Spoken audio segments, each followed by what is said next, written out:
Benjamin Franklin said, an investment in knowledge pays the best interest. And we all know that.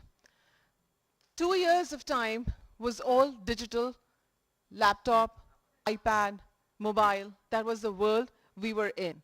But now it's a high time. We get back to black and white. We get back to paper and ink. Yes, I'm telling this because we need to bring our young generation, the youth, close to books, books, and books. Because if one book is read, it flows thousands of ideas. And for this fest, I welcome on dais the Vice Chancellor of Gujarat University, Shri Himanshu Pandya. Please welcome him with a big round of applause.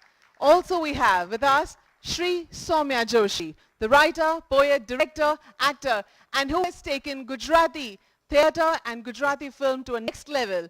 Please welcome him with also a big round of applause. Thank you. We have with us Nanditaben Munshaw, the chairperson of FLO and the chapter, and Bijalben Shah, the initiative head of Word Fest. FLO Word Fest, the brainchild, the high energy dropping from the idea, the day of idea, and coming down to this level, it's all Bijalben. We welcome all of you on the dais. It's indeed our pleasure to have you all with us today. I now request the esteemed dignitaries on the dais to kindly step forward for the lamp lighting, and the past chairpersons will join them on the dais. Lamp lighting.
Vinayak Namo Namah, Vinayak Namo Namah, Ganpati Bappa Moria, Ganpati Namo Namah, Siddhi Vinayak Namo Namah, Vinayak Namo Namah, Ganpati Bappa Moria.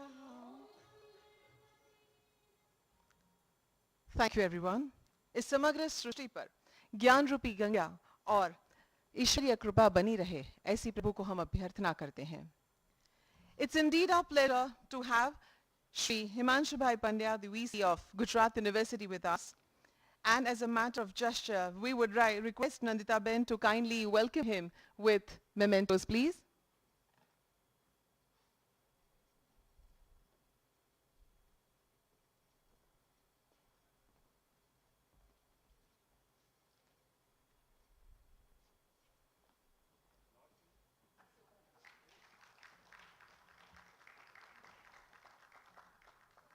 Thank you so much. I would now request Bijalben to kindly do the honors for Shri Samiya Joshi, sir. The Heritage Art is one of the gifting partners for FLO today. The Heritage Art aims to preserve, promote, and popularize Indian heritage through unique souvenirs. We aim to make every Indian proud of Indian roots. Our vision is to create an ecosystem wherein heritage and culture is affordable and accessible to all.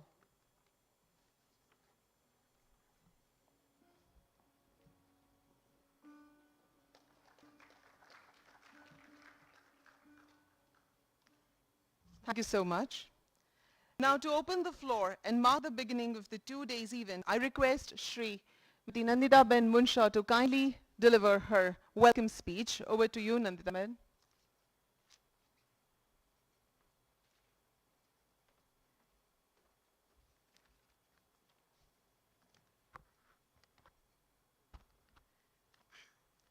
Honorable Vice Chancellor and Chief Guest, Dr. Himanshu Pandya, Guest of Honor, Mr. Samiya Joshi, esteemed guests and our special members.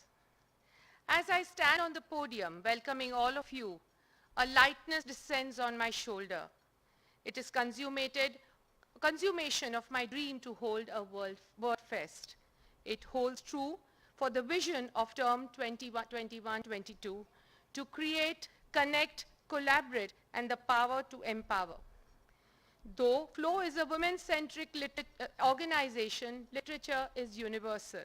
That is why the Literature Festival is not restrictive but open to all. A word fest allows us to think beyond our daily spheres of significance and to think of the world beyond our existing surroundings. It expands our minds, gives us a greater capacity to appreciate, and enables us to push ourselves to new standards of sensitivity and understanding, which we really need due to the tough times of the pandemic and now a war. The pandemic is increasing inequalities in the world, and there is suffering, and the most mentally because of isolation. We have addressed this in our fest today. Art, music, and literature gives us hope and dreams to live by. Books and reading bring out the excitement in all of us. The commonality connects us to one another, and so do the stories in a good book. We know how literature can give us courage and strength, clear thinking, and fire in our heart. Ahmedabad is culturally very rich with world-renowned dancers, architects, social workers, and philanthropy, and Gandhiji's ideals are woven in our heart. This is our humble homage to the city. We have our own homegrown artists performing and speaking at the fest who have attained international stature. Our mythology is old yet evergreen and appeals to all ages and generations. We have seen the spark in our youth and children, which we have encouraged and so are proud. My favorite quote, fairy tales are more than true, not because they tell us that dragons exist, but because they tell us that dragons can be beaten. Before I sign off, I want to thank our event head for the Literature Fest, Bijal Rahul Shah, big applause for her, and her team members. Without her sincere hard work, this would not have been possible. I want to thank all my members who have always been a pillar of strength to me and encouraged me always. Thank you so much. Enjoy the Word Fest. Thank you very much.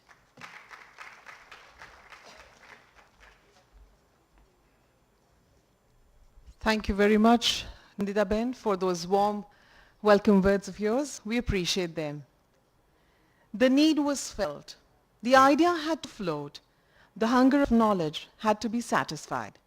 The word fest had to be planned and executed. To talk more on this, with pleasure, would like to welcome Bijal Rahul Shah, Initiative Head, FLO Word Fest, to deliver her August speech.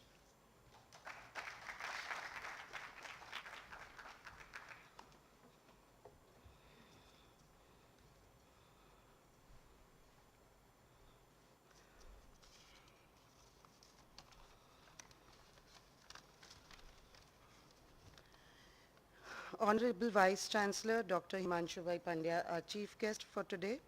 Shri Samiya Joshi, guest of honor. FICCI Ladies Organization, Ahmedabad Chairperson, Ms. Nandita Ben Munsha. Esteemed past chairs, FLO members, and my dear friends, Namaste. A very warm welcome to you all. I consider today amongst the special days that I count in my life, for it has lent me an opportunity to pursue something I truly believe in, the need for a multilingual literature festival in Ahmedabad. क्योंकि इल्म को कभी भाषा की जंजीरों में बांधा नहीं जाता. The thought behind organizing this festival is to acknowledge our literary heritage beside the contemporary style of writing that has evolved over the years. Our country is rich with its languages and culture, and we wish to encapsulate and celebrate that through different mediums via this event. FLO Ahmedabad as an organization wants to establish this sentiment and further it through activities aimed at giving back to society, alongside creating an in-depth study of curriculums to propose changes in our education system that direct the youth of tomorrow toward an established modus operandi. And for that part, all claps for Ms. Seema Saxena to accomplish such a tall order all by herself. We stand here today because our chairperson, Ms. Nandita Munsha, entertained our every idea and strengthened it further by becoming the wind beneath our wings. Also, I'm truly grateful to our associates who believed and backed us right from intention to fruition. Our planning has been meticulous right from the threshold. So I must thank my admirable team who stood by me and shared my passion with the same fervor to help make it all possible. I take pride in announcing their names alphabetically. Anu Chopra, Jaya Arya, Krishna Handa, Manisha Zaveri, Dr. Nimrat Singh, Parav Shah, Seema Saxena, and Shilpa Patel. फिर success तो होना ही था. The FLO Word Fest 2022 has all the ingredients any typical Lit Fest does. Author interactions, panel discussions, perform poetry, book release, content writing workshop, pop-up bookstore, author signing corner, music, food and frolic. તમે પૂછો તો આમાં નોખું શું કર્યું? Well, for one, we have taken a serious note of our PM Shri Narendra Modi's call on Vocal for Local and promoted it by inviting all our authors' works at our bookstore for visibility and retail. Secondly, to consciously promote reading and creative writing in children, we are delighted to mark the book release of a 10-year young boy, a story in itself that deserves to be exemplified. And of course, our book donation drive, which has collected a huge number of titles, has germinated from the idea of rekindling interest for books in old age people, jail inmates, and the less privileged. We all know that art and culture, hand in hand, has developed as civilizations emerged and humanity progressed. Literature, therefore, is not simply a work of our imaginations, but a means of documenting our times. It is hence the duty of each generation to encourage creation in such forms and promote them. Our aspiration in bringing the authors and artists closer to the community has finally taken shape. Unlike other activities of FLO, which are exclusive to its members, our fest has thrown its doors open to make it inclusive of our city and its people. So to cater to such a wide audience, we have consciously designed our festival to remain devoid of any bias towards genre, gender, age, or language. This is its true essence and the need of the hour, to add meaning to the fabric of Ahmedabad through color and design that deliver the same tapestry with a new weave.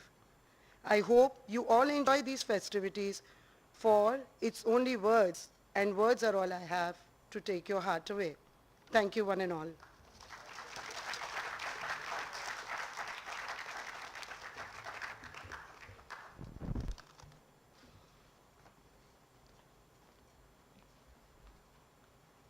Thanks so much, Bijalben, for taking us through the journey of FLO Word Fest and its worth. I would now request Seema Saxena, Management Consultant and Author, to kindly talk about the Knowledge Report. Over to you, ma'am.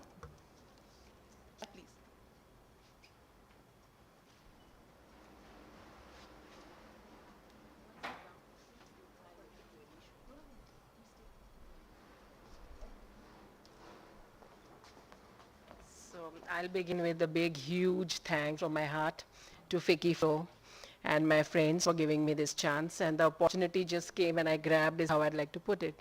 And Himanshu bhai, આ રિપોર્ટની જે આપણે વાત કરીએ છીએ, so એક observation આવ્યો કે અહીંથી આપણા છોકરાઓ પરદેશ જાય છે, ખબર છે શું ભણવા? BA લિટરેચરમાં કરે, બટ વિથ મેજર કે concentration in creative writing. So મેં કીધું why not we do it here in India? And I was also told that maybe the courses are not available in Gujarat in particular. So I said, this is something which is, દિમાગનો તાલો ખુલે અને આપણે એમાં પછી વિચારવું પડે.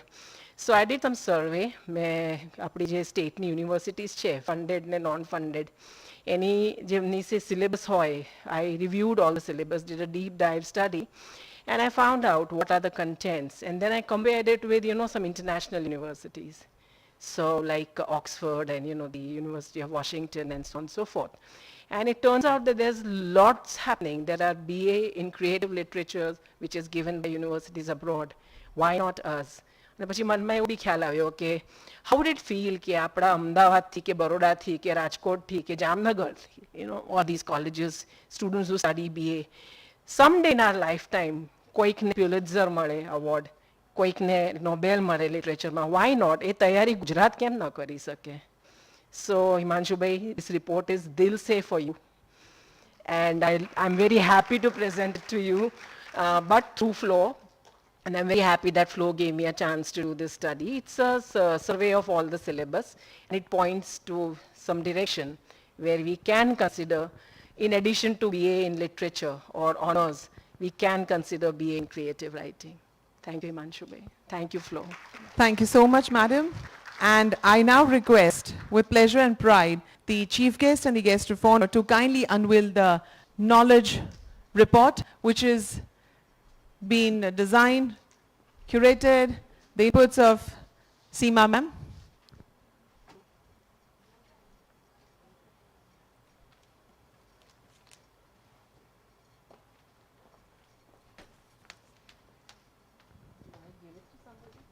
No, you can have the photograph with all of them. Okay. And if you want, you can give. She's supposed to go and give it. You can also hand over. It's all your work, ma'am. It's a pleasure.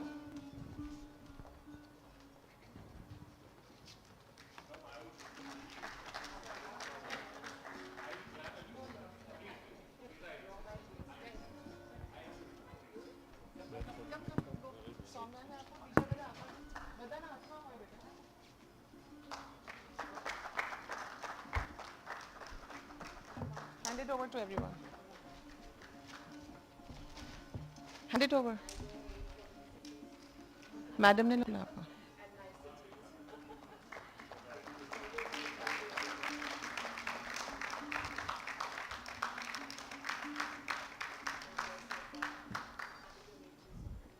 Thank you so much. Ma'am, you can all together unveil and have a photograph. All of you, please. You sure? Okay, okay. Sure. We have with us Dr. Shri Himanshu Pandya, the Honorable Vice Chancellor of Gujarat University, Ahmedabad. He has a teaching experience of 27 years. Yes, and rather I would speak, I would love to hear him. So over to you, sir. Thank you.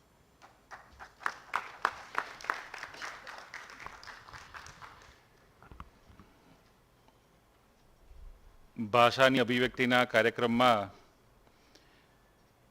આપણે સૌ જ્યારે ભેગા થયા છીએ ત્યારે ઉપસ્થિત આપ સૌને સાદર વંદન. I remember the time around 1 year or so when then CM called us for policy for your mother language, and that is for Gujarati. Very sorry to say, we were not having any policy for our mother language. And the task was assigned to Gujarat University and Gujarat Sahitya Akademi. And together, within 3 months, we framed the policy and we implemented the policy.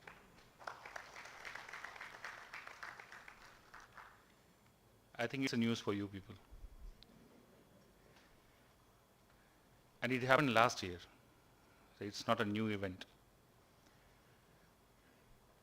You can imagine the expeditions what we are narrating in our creative writing and in our scripts and literature. By one or the other way, we are missing something, and that is context. That is content. I don't want to criticize any platform here, but the whole day we are busy in forwarding things what others are creating, and we are seeking applause from them. We are praising them, we are abusing them, we are disagreeing, agreeing, and so much likings and whatnot. But friends, When I say, I like this, do you really mean it? I have a doubt. When you're in other countries, when husband interact with the wife, all the time they use these words, honey, sweetie, love, this, that. Do they really mean it? No, it's not the 100% case. There are genuine expressions also. But please, I'm sure that everybody sitting here, you are from that other lot. But why I'm trying to connect with you people is, when it comes to the way of expressions and medium of understanding and instructions, our universities are ranked on the international standards. And what are these international standards? If you are wearing a three-piece suit, some branded shoes, a branded cap or a branded glasses, then you are a human being. I have a doubt. Your expressions comes with the simplicity, and it comes with the basic understanding of that particular title what you are working with. ભાષાની અભિવ્યક્તિ માટે જ્યારે શબ્દોની જરૂર પડે ત્યારે હંમેશા આપણે કોઈકનો સહારો લેતા હોઈએ છીએ, પણ અનુભવ એ સૌથી મોટો સહારો છે. When you pass through that event and then you start working on some topics that would result into a marvelous creature. મૂળભૂત જગ્યાએ ભૂલ ક્યાં થઈ જાય છે? We are influenced by so many things. When you start writing, when you write one paragraph, you use at least 3 times a eraser, or you omit whatever you are writing. Let it flow. Let it go. Do not try to edit. Do not try to omit anything. And don't show your creativity to anybody. You just evaluate your own self. Again and again, again and again. And after certain period of time, whatever will be with you, it will be gold. And I'm experienced of this thing. I have not written any sort of articles like this, what I'm talking right now. I have more than 200 papers published in my name, but it's a science, pure science, because I am a student of science. But what I understood is the philosophy. You cannot be good researcher if you are not understanding the happenings around you. I cannot fix my frames. If I fix my frames, my objectives are already derived and it is not going to go anywhere. That is the copy what I am going to make, in other words. So when you try to write something, when you try to interact something, when you try to connect with the others, you have to have that basic understanding, and it's a two-way communication. So whatever the label what you call heavy script, lighter script, or something, comedy or zone, or whatever you want to label them, it doesn't matter unless you don't connect. And connectivity is nothing but to understand whatever you are working with utmost sincerity. Don't be biased. Don't be influenced by anything. So when you have that idea in your mind that you are supposed to win Booker Prize, your writing is going to be influenced, ma'am. When you are writing something and you have a Maxis award, or you have some other awards in your mind, your writing is going to be influenced. Because you are writing to focus to that award. What we believe, when we work in our laboratory, we sit with our students, we just allow them to open up. Just speak. Crazy. Let them speak 8th standard question, what is a basic understanding of a science. Don't criticize him. Let him ask. So, સૌમ્યભાઈ, અમારે ત્યાં એવું છે કે કોઈ guest આવે ને તો we don't organize such formal events. And every week we call some stalwarts from defense arena, from the agriculture background, cooperation, insurance, finance, management, everywhere. By the way, we are #1 university in the state of Gujarat.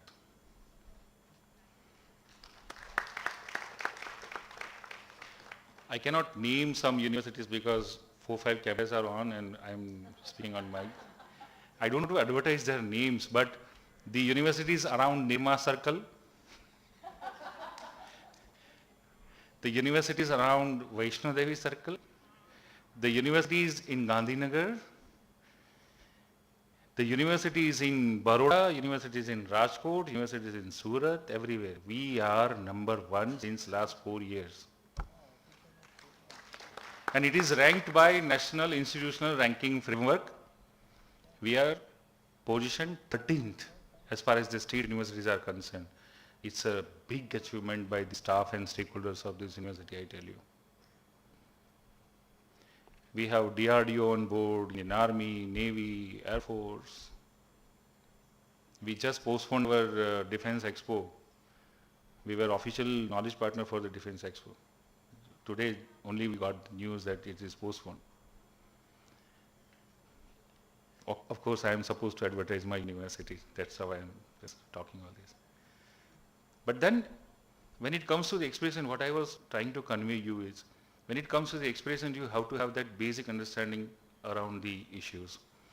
As far as the report is concerned, it's open invitation before the camera on mic that I would request your organization to coordinate this course right from April onwards.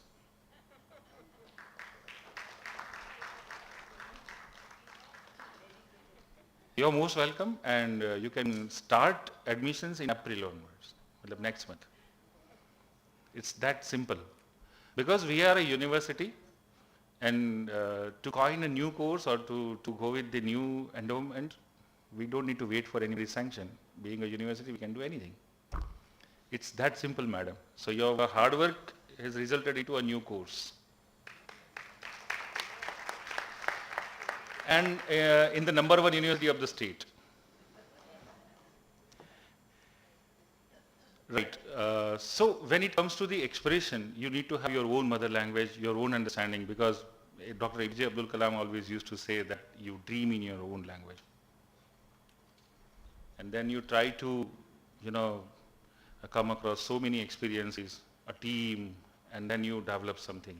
So likewise, when you are writing something, you are visiting people, you are going places, and you are trying to narrate whatever is happening around you. And out of that, you develop a story or a content, what we call as.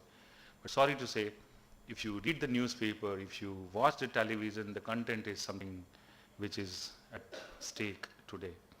And Esther ma'am will agree with me that when it comes to the content, it's not about that heavy content what you load to the people's mind, but it should be that touchy script which, with even the lesser pages of book, but which will impact on your understanding. And that helps. So many young kids are here. I don't know why they are here. You are here for dinner? Yeah, I know. But I'm sure that a lot of females are there. They will be arranging wonderful dinner for you. So don't worry. Once again, thank you very much for calling me here. We have to listen Samiya bhai because he is the star of today's event, and I'm also eagerly waiting for his speech. And thank you very much for calling me here and allowing me to interact with you people. And this university is open for all of you. Come with the ideas, and we will be there to coordinate whatever you are having in your mind. Because we have more than 400 startups working in this campus. We are the only university who is having 4 incubators. They all are centrally funded. And we are the pioneers in defense education in this state. We are the pioneers in startup and entrepreneurship activities in the state. And I have my very dear friend and brother, Alpesh bhai here on the back. He knows because he's part of our board where they are contributing enormously to the requirements of the society and industry. You have, multi-million-dollar gadget with you, but is it useful to you? It's a basic question. આપણી પાસે iPhone છે ને એનાથી કેટલા ફીચર્સને આપણે અંદરથી ઓળખીએ છીએ અને સમજીએ છીએ, છતાંય 6 મહિના પછી આપણને ફોન જોવો ગમતો નથી અને આપણે એ ફોનને બદલી નાખીએ છીએ અને we are sharing our revenues with others. આ હકીકત છે જે આપણે બધા કરીએ છીએ, પણ એ હકીકતને એટલું આસાનીથી સ્વીકારવું કે મને ખરેખર આની જરૂર છે કે કેમ, તો એવી ઘણી બધી વસ્તુ છે કે જેને આપણે નિવારી શકાય છે. ઘણો લાંબો વિષય છે, હું પોતે પણ પ્રોફેસર છું, 45 મિનિટ બોલી શકું છું, એટલે આપની રજા લો. આભાર.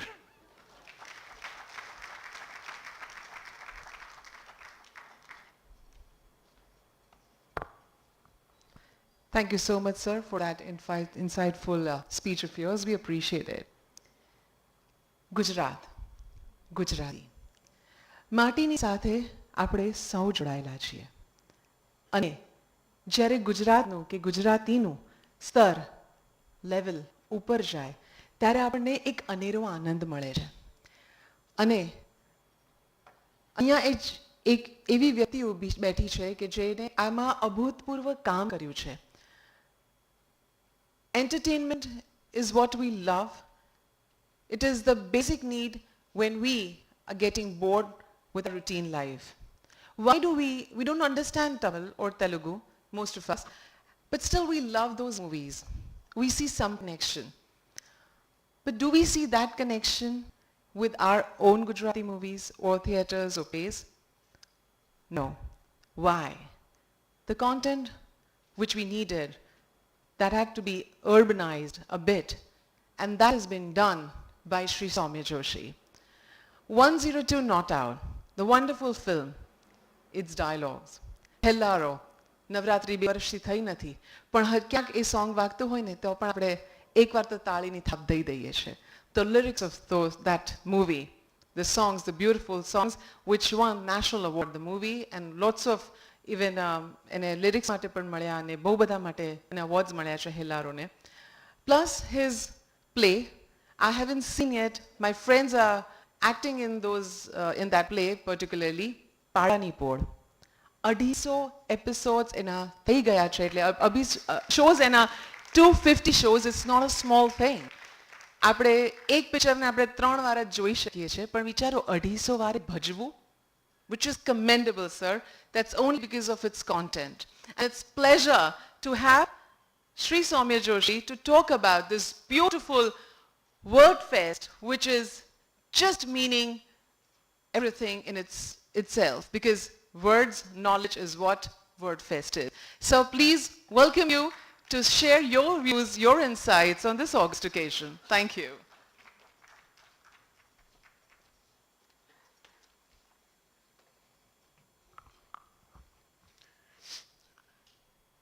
Actually, it's not a very good idea for a practicing active artist to accept to be a guest of honor. એ થોડુંક રિટાયરમેન્ટના આરે આવેલા લોકો માટેની ખુરશી છે જ્યાં હું આજે બેઠો. પણ બીજલભાઈનો એટલા બધા પ્રેમથી વાતથી અને આગ્રહ ભર્યો ફોન અને પછી મેસેજીસનો મારો આવ્યો કે હું એ નકારી નહીં શક્યો. બીજું એ ગઈકાલે આવ્યો એટલે હું એમની તકલીફ પણ સમજી શક્યો કે 1-2 જણા ના પડ્યા પછી અમારો વારો આવ્યો છે. Just joking. પણ સૌથી વધારે લાલચ એ હતી કે હું અહીંયા જે યુનિવર્સિટીમાં હું ભણ્યો, જ્યાં મેં જે મંચ પર મેં યુથ ફેસ્ટિવલ્સમાં ભાગ ભજવ્યો, ત્યાં ભલે ઘેર જઈને એવી તોરી કરી શકું કે હું એ જગ્યાએ ગેસ્ટ ઓફ ઓનર બનીને આવ્યો, એટલા માટે મેં એ સ્વીકાર્યું. મારે હંમેશા મને તો બહુ નવાઈ લાગી જ્યારે કીધું કે હિમાંશુભાઈ 27 વર્ષ પ્રોફેસર રહી ચૂક્યા છે, કારણ કે મને હંમેશા એમને જોઉં ત્યારે વીસીનો વીસી એવું લાગે, 20 થી 30 ની વચ્ચેનો એવા વીસી. એ એનર્જી છે એટલે એમને મળવાની, નંદિતાબેનને, બીજલબેનને મળવાની, એસ્તરબેનને અહીંયા જોઈને ખૂબ આનંદ. અને સૌથી વધારે લાલચ એ હતી કે ભાવનાબેનના પુસ્તકનું અહીંયા વિમોચન છે. અહીંયા અટકીને એ વાત એટલા માટે કરવી છે કે in Bollywood or through Bollywood we tell stories, but Bollywood itself or Hindi film industry itself is a story, and it's a very unique story, and very few people have really captured the essence of that story, and Bhavna Somaya is one of the most prominent voices who has done that, and there's absolutely no doubt about it. We have to start looking at our film industry in a different light, from a different angle and perspective, and Bhavnaben હંમેશા એ perspective આપતા હોય છે, એક એવો અવાજ લઈને આવે છે કે જેના થકી આપણે આપણી ફિલ્મોને જરા જુદી રીતે જોતા થયા છે. અને આ એક અદ્ભુત પ્રક્રિયા જે આપણા દેશમાં ચાલી રહી છે, 5,000થી ઉપર ના થિયેટર્સની અંદર રોજે બરોજે ચાલી રહી છે. એ અદ્ભુત ઘટના શું છે એને સમજાવનારા કેટલાક પ્રોમિનન્ટ વોઇસીસમાંનો એક છે કે જેના પુસ્તકનું વિમોચન આજે અહીંયા થવાનું છે. એટલે આપણા બધા માટે બહુ આનંદનો વિષય છે. વાત ભાષાની છે અને મેં કીધું એમ ગેસ્ટ ઓફ ઓનર તરીકે ઔપચારિક રીતે આનાથી વધારે બોલવું મારા માટે શક્ય નથી. એટલે ભાષા પરની મારી એક કવિતા હું વાંચું છું અને પછી એકાદ વાત કહીને પૂરું કરીશ. કવિતાનું શીર્ષક છે ભાષા. અને ભાષા મારી સાથે કવિ તરીકે અથવા આર્ટિસ્ટ તરીકે કઈ 3 જુદી જુદી રીતે વર્તે છે એની કવિતા છે એસ્તરબેન. અને કવિતા વાંચતી વખતે એસ્તરબેનને એટલા માટે યાદ કરું છું કે મેં ઘણા બધા નાટકો લખ્યા, કવિતાઓ લખી, પછી રિવ્યુઝ આવે, પછી આપણે કાતર લઈને એને કાપીને સાચવીએ, પછી થોડા વખત પછી એવું કરવાનું બંધ કરીએ, પછી થોડા વખત એવું થતું હોય કે આપણી મમ્મી કાતર લઈને કાપીને એને સાચવતી હોય, અને પછી એ કાગળ ઉપર ધૂળ ચડતી જાય અને જો તમે આગળ વધતા રહો તો, નહીતર એને વળગી રહો. અને ઘણા બધા એવા રિવ્યુઝ, ઘણી બધી એવી વસ્તુઓ છે કે જેની પર ધૂળ ચડી છે. પણ હું, મને લાગે છે 18 વર્ષનો હતો ત્યારે ટાઈમ્સ ઓફ ઇન્ડિયામાં મારી એક કવિતા સાંભળીને બીજા દિવસે એક કવિતાનો એ રિવ્યુ આવ્યો હતો. એનું શીર્ષક હતું portrait of a poet as a young man, અને લખેલો એસ્તબેને. અને that was my that's when I was recognized as a poet for the first time. So thank you very much. I remember that. ભાષા. તો ભાષા એ શું છે અને આપણે બધા અહીંયા શા માટે ભેગા થયા છે અને એ શું કરવી જોઈએ એના અંગેની એક કવિતા છે. મારી જોડે 3 રીત વર્તે છે ભાષા.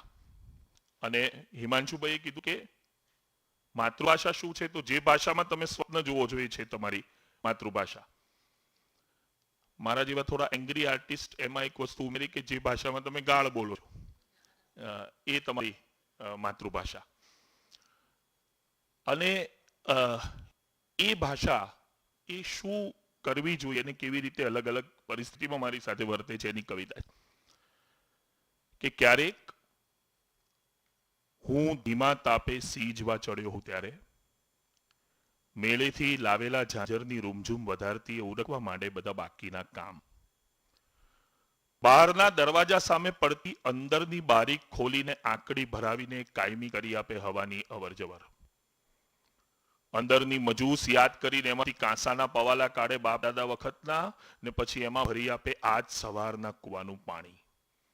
સંજવારીમાં કાઢે ઘણું બધું, કાંકરા ચાળવા ને ચા ગાળવા બેસે, પતરાળી કાઢીને બાજુમાં હાથ પંખો મૂકે ને પછી તુલસી ક્યારે પરકમમાં કરતી રાહ જુએ મારી. હું તૈયાર થાઉં ત્યારે તૈયાર હોય બધું, પછી પાટલો ગોઠવાય ને ચામડી પર ચૂંદેલું મારું નામ મને ચોખ્ખું દેખાય એવા એના હાથે એ મને પીરસી દે મારી પતરાળીમાં. હું મને ભાવી જઉં એ રીતે. તો ક્યારેક એક તો આ રીત વર્તે મારી અભિવ્યક્તિમાં, બીજું તો ક્યારેક તોફાની પવને ગાડા કરેલા ચૂલા પર હું ભડભડ શેકાતો હોઉં ત્યારે પાલોનો છેડો પદરમાં ખોસીને ધબાધબ પગલે ઉરકવા માંડે બધા બાકીના કામ. છરી ચપ્પાવાળાને બોલીને રોકીને તણખા કરાવીને ધાર કરાવી લે, સજડબમ દસ્તાથી પીસી કાઢે લાલ મરચા, આંખ બાળેવી ડુંગળી ફાડે હાથી ને ઓસરી સૂંઘતા કૂતરાની આંખ ટાંકીને ભગાડેલા ઉગામેલા પથરા હેઠે રાજુવે મારી.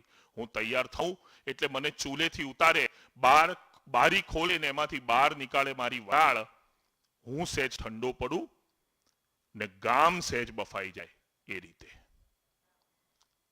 તો ક્યારેક એક ત્રીજી સિચ્યુએશન છે. તો ક્યારેક બે સસલા ખાધેલા અજગરની આળસ કરીને પડી હોય બાજુમાં ગૂંચળું થઈને, ઉઠવાનું નામ ના લે.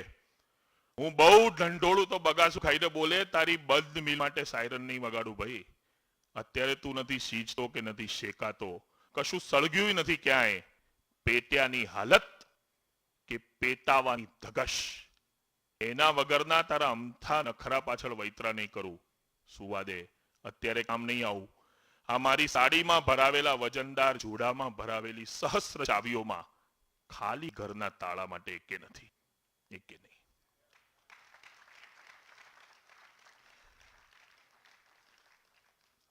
વર્ડ ફેસ્ટિવલ એટલે શબ્દોત્સવ છે, એટલે મેં આ કવિતા એટલા માટે વાંચી કે અનફોર્ચ્યુનેટલી આપણે ઠાલા શબ્દોના યુગમાં પણ જીવી રહ્યા છીએ. આપણે ખોખલા, અર્થ વગરના, માંદલા અને ઈજા પહોંચાડતા એવા શબ્દોના યુગમાં પણ જીવી રહ્યા છીએ. આપણે એવા શબ્દના યુગમાં પણ જીવી રહ્યા છે જેની ધગશ એ મેન્યુપ્યુલેટ કરવાની હોય છે. અને આવા શબ્દ મૂકીને જે સાહિત્યનો જે શબ્દ છે, સાહિત્યનો જે રવ છે, એની વાટે આપણે બધા ઝડપથી ચડીએ એ પ્રયોગો માટે આવા ફેસ્ટિવલ્સનું આયોજન થતું હોય છે. અનિલ જોશીની બહુ સરસ પંક્તિ છે. એ કહે છે કે શબ્દો તો ખાલી પડ્યું કહેવાય, શબ્દો તો ખાલી પડ્યું કહેવાય, એમાં થોડોક પ્રસાદ હોવો જોઈએ. તો એ શબ્દો કે જેમાં પ્રસાદ હોય એવા શબ્દો આપણને બધાને વરેલા રહે એવી ભાવના, ખેવના અને અભ્યર્થના સાથે thank you very much.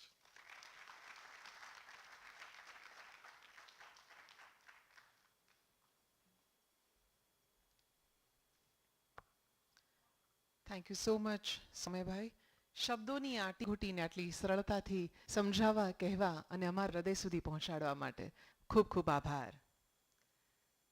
What happens when in the peaceful world the earth is attacked by innumerable viruses? When every nook and corner is being attacked by viruses, viruses and viruses.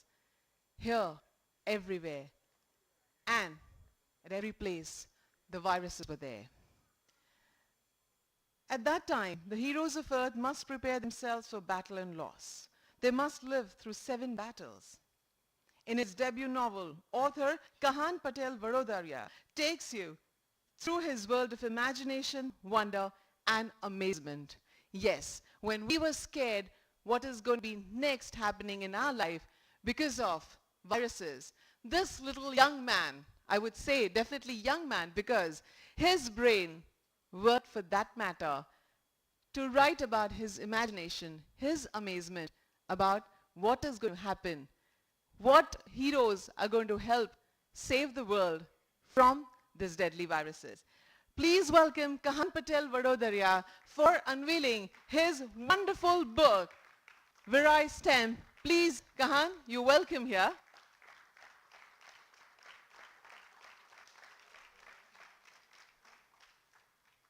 And to unveil this book, Along with these four eminent personalities sitting over here, I would request Mr. Dhaval Jamnadas, the President of Gujarat Publisher Association, to join us on the dais so that this wonderful step of Kahan rises a little more higher, and he will create more and more such wonderful work and present to the world. Are you nervous, Kahan? You are? Oh. You are going to steal everyone's heart. You don't need to be nervous, darling.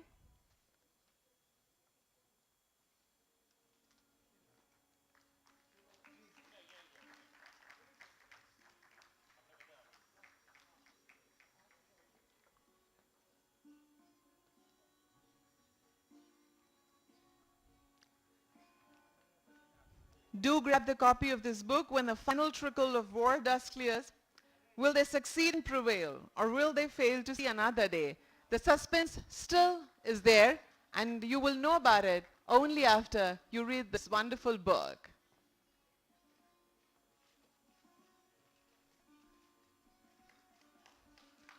I'm sure when the little one was writing, he wouldn't have been so nervous the way he is today.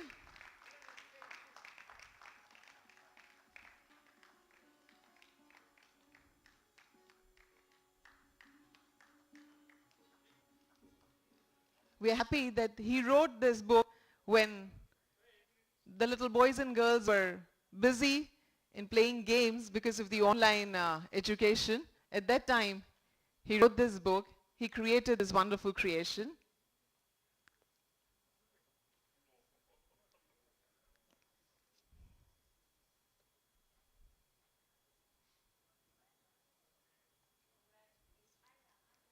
Can we have a big round of applause for the little man?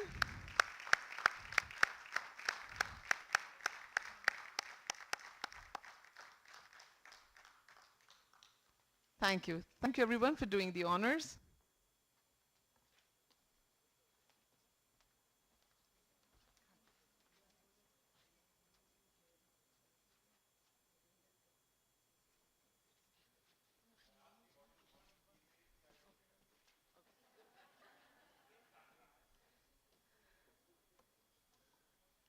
Now, the moment we were all waiting for. Yes, it's unveiling of the book of Bhavnaben Somaya. Please welcome her with a big round of applause, and I tell you more about her.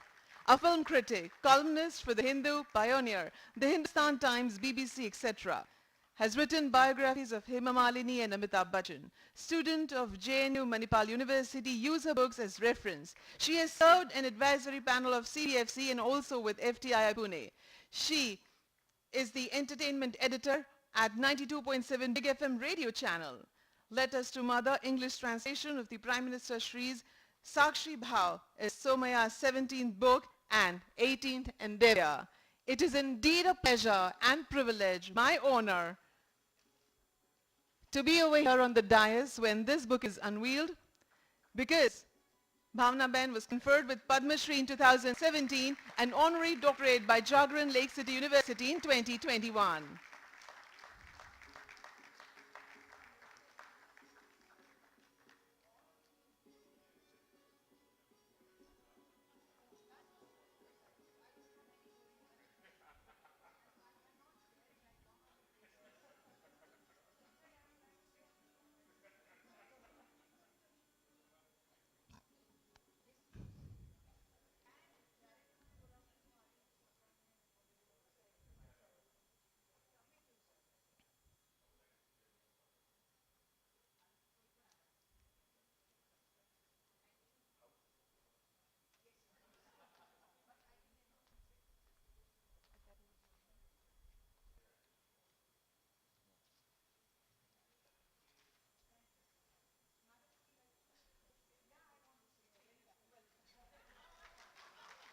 That is the love of her towards all of us. Over to you, ma'am. I was told that it's Gujarati, English and Hindi. तो सबसे पहले तो मैं ये कहना चाहूँगी कि ये जो पोडियम बनाते हैं ना इस तरह का, उसमें सिर्फ लंबे लोग जैसे हमारे दो मेल गेस्ट हैं वो ठीक लगते हैं. तो सुषमा स्वराज का एक फंक्शन में मैं गई थी, तो अमिताभ बच्चन के बाद उनको बोलना था, तो उन्होंने कहा कि Big B has made the mic position in such a way कि people like me can't be seen. और सुषमा जी ने ये भी कहा कि वो उनकी गाड़ी में चौकड़ी लेकर जाती है डिक्की में, और कोई भी फंक्शन में जाती है तो कहती है आपके पास चौकड़ी है कि नहीं है। हाँ, ये हुई ना बात का।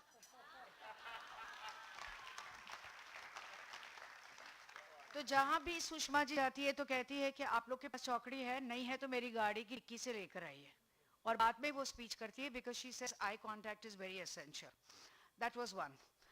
I go for many functions, and trust me, the functions are so boring, particularly the inaugural ones, that I'm yawning at people's faces. But today, I have to say, I am very surprised and extremely impressed by all, first and foremost, the FICCI women, because they are dressed so beautifully, all of them looking very elegant, and all of them on the stage and otherwise are making excellent conversation. I'm very impressed with our chief guest, Himanshu Bhai Pandya. Um, he is so easy, the way he is expressing about academics, about science, about what he wants to connect with the students. And I'm loving the Suran Tal between the student and the university, that how the student is coming back as a guest of honor. So Amir Joshi is one of my favorite writers. I discovered him through a common friend. I have seen his work, and I understand him through his work, and though we don't meet that often, I really feel I know him and I like him because I like his work. This is how I think most fans feel about their special actors. I also want to say that ma'am, તમે અને તમે બહુ જ સારી speech કરી, બહુ જ મને સાચે સારું લાગ્યું, અને હું જરા પણ મીઠું મરચું મલાવીને નથી કહેતી, કારણ કે बिग एफएम पे मैं जब रिव्यू करती हूँ तो बहुत मुश्किल से एक आधा स्टार ज़्यादा देती हूँ, मगर आज के लिए मैं भावना सुमाया बिग रेटिंग्स देती हूँ, 4 stars.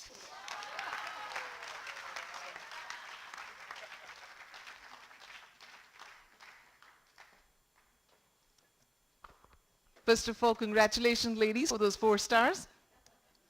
I'm sure your men will love to give you a 5-star for that. It is indeed a wonderful inaugural session of today, and we move towards its end. So I would like to call upon Miss Manisha Jhaveri, the committee member of FLO Word Fest, to give the thank you note. Please, over to you, ma'am. And Bhavna, ma'am, you're associated with Big FM. I'm one of the voiceover artists of 9.7 Big FM. Thank you.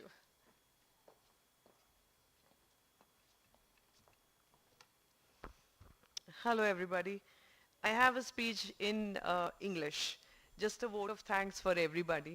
પણ એક વસ્તુ ગુજરાતીમાં કહું કે જે ઇવેન્ટનું inauguration આટલું exciting અને inspiring હોય, you can just imagine what the 2 days have to offer.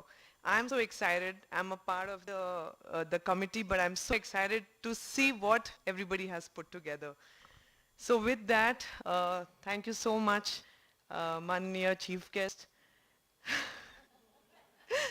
Dr. Himanshu Pandya, the Vice Chancellor of Gujarat, and Shri Samiya Joshi, esteemed and highly accomplished poet, writer, playwright, director, and actor, and today as our guest of honor, FLO Chairperson, Mrs. Nandita Munsha, FLO Word Fest Head, Ms. Bijal Shah, our esteemed guest author, Ms. Bhavna Sumaya, and our dear FLO members, all the ladies and gentlemen here today.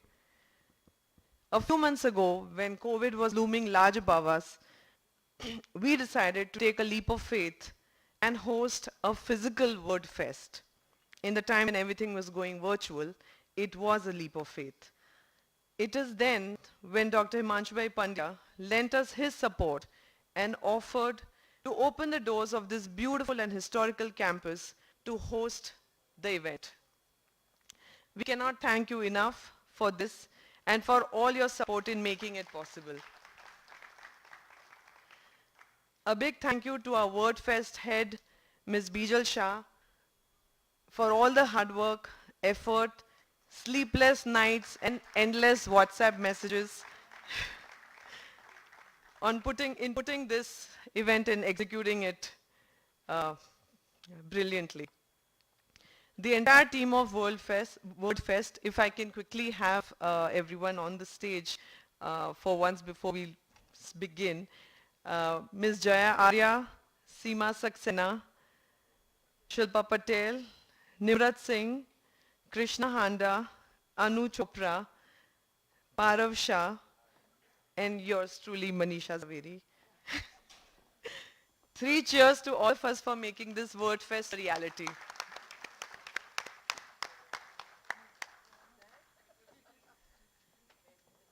I'll continue while we gather.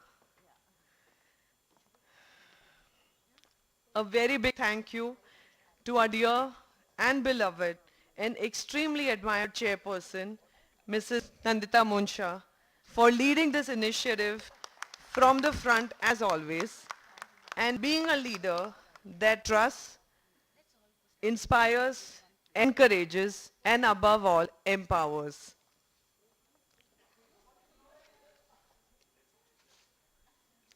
Shall I quit and come?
Himanshu Bhai and Samiya ji, if 2 more minutes, if you don't mind, please tease it. हाँ, वांधो नहीं, no problem. Since we all got very excited with the photo op, I'm just going to repeat what I last said. A very big thank you to our dear and beloved, extremely admired chairperson, Mrs. Nandita Munsha, for leading this initiative from the front as always, and being a leader that trusts, encourages, and empowers.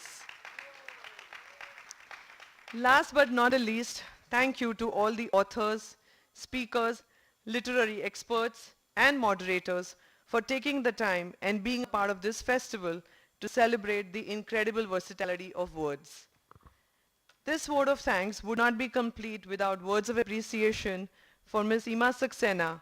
Her report, a comparative review of the syllabi of BA English courses offered by universities in Gujarat, gives purpose to this word fest.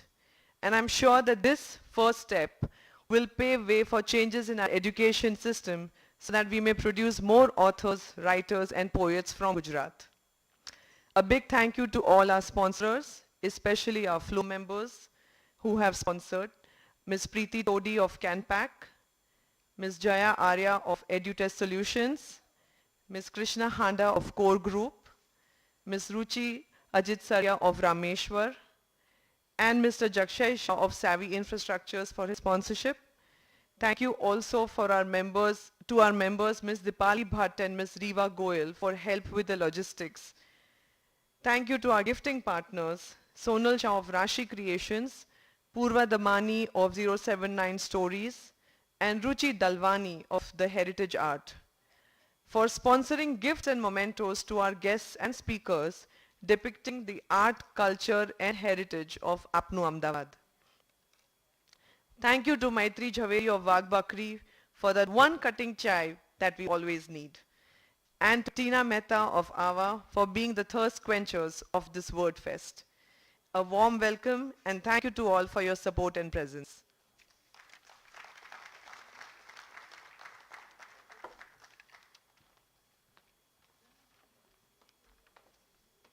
Thank you so much, Manisha Ben, for those warm, thankful notes.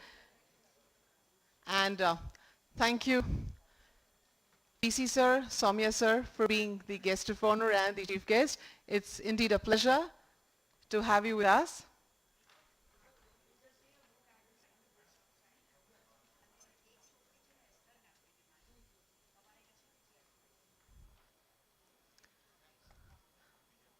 Bhavna ma'am will be waiting outside in the outside area and she'll sign the books herself. She'll autograph the books. So do have the pleasure of having her book, which is signed personally by her. Thank you. Sorry? Yeah.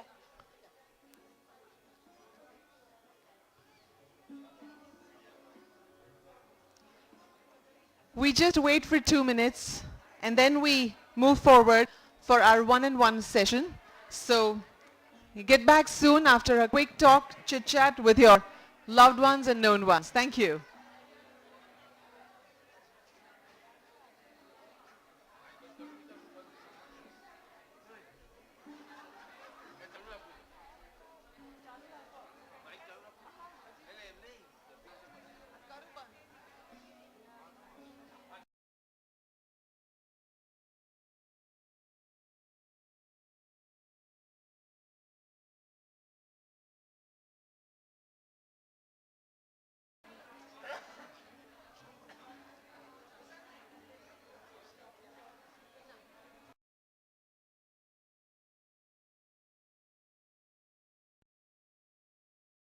Very warm welcome to all of you in this unique event of today and tomorrow, which is definitely unique, and you all will agree with me at the end of the 2 days of session, today and tomorrow. Before I welcome the esteemed dignitaries on the dais, I request everyone to kindly put your mobile phones on switch off mode, vibrating mode or silent mode. Thank you.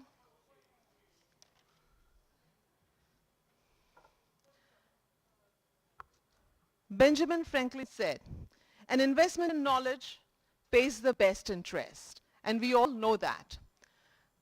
2 years of time was all digital, laptop, iPad, mobile. That was the world we were in. But now it's a high time.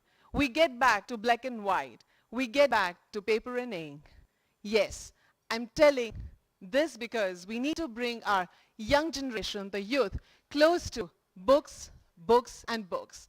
Because if one book is read, it flows thousands of ideas. And for this fest, I welcome on dais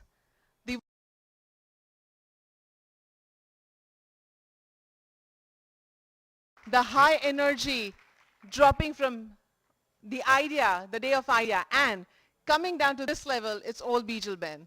We welcome all of you on the dais. It's indeed our pleasure to have you all with us today.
Ladies and gentlemen, we will assemble in a short while from now for the first one-to-one session with Ravinder Singh.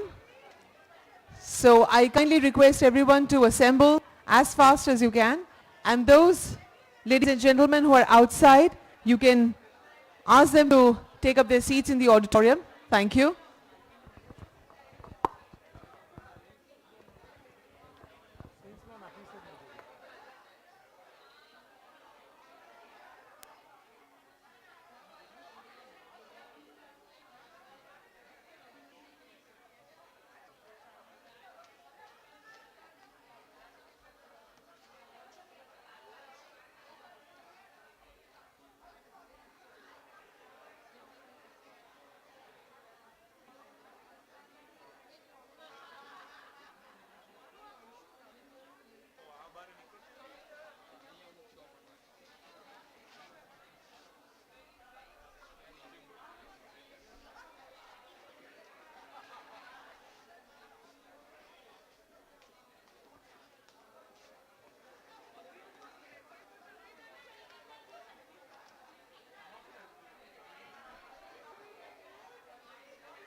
Welcome back.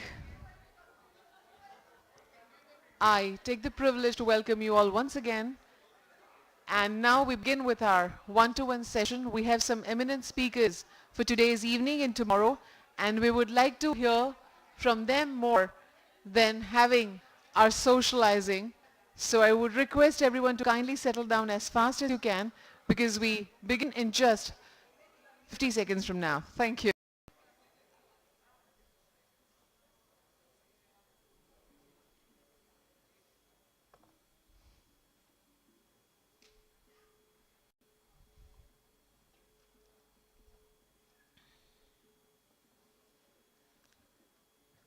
We have with us the first eminent speaker with us and the first one-on-one.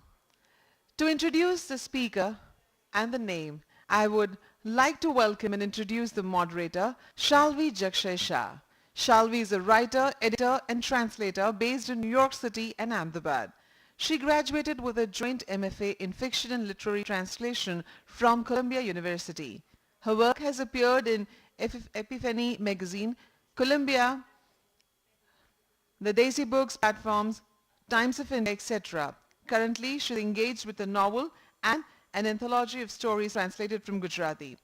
We with pleasure welcome you, Shalvi, to moderate the first session and also invite our speaker, the eminent speaker, Sri Ravinder Singh. Please welcome both of them with a big round of applause. Thank you.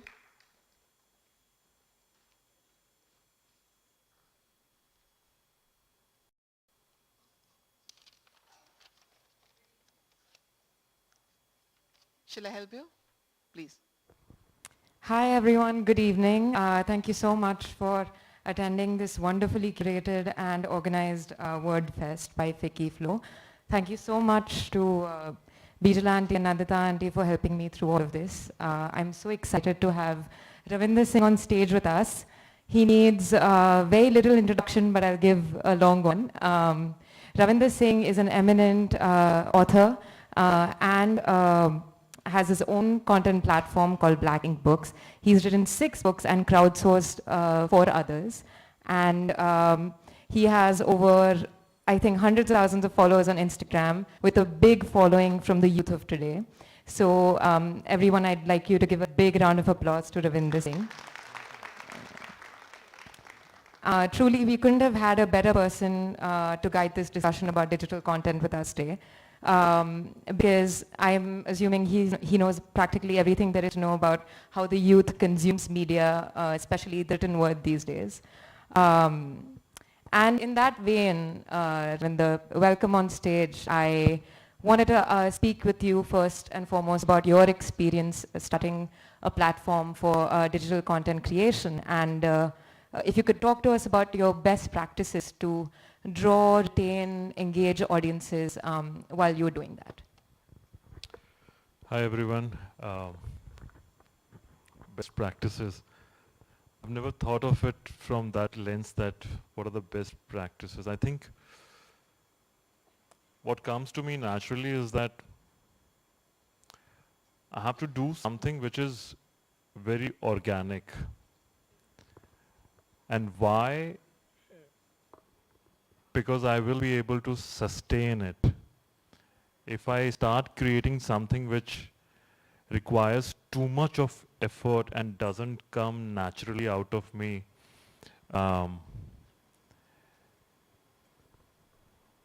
we all go through this phase. It looks like itni badi Mahabharat hai. On day one, we all get excited that I want to do this. COVID is a time when 2 years back, suddenly everyone was making something and we had so much of time to spend on social media. A lot of people came out that I want to do this. Homemakers, they said, I want to make cooking videos for YouTube. We tried too much. My idea is to keep it simple, as bare minimum as possible, so that it shouldn't feel like a work in my head. It should feel like, हाँ ये तो मैं रोज करता हूँ. That रोज करता हूँ, start posting about that रोज करता हूँ चीज online, because then you will be, because it comes naturally to you. There is a small handle that on which I write love quotes. It is closer to my heart.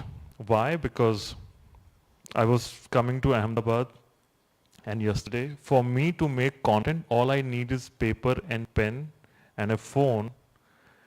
And after I have written something on that notepad, I just click and post.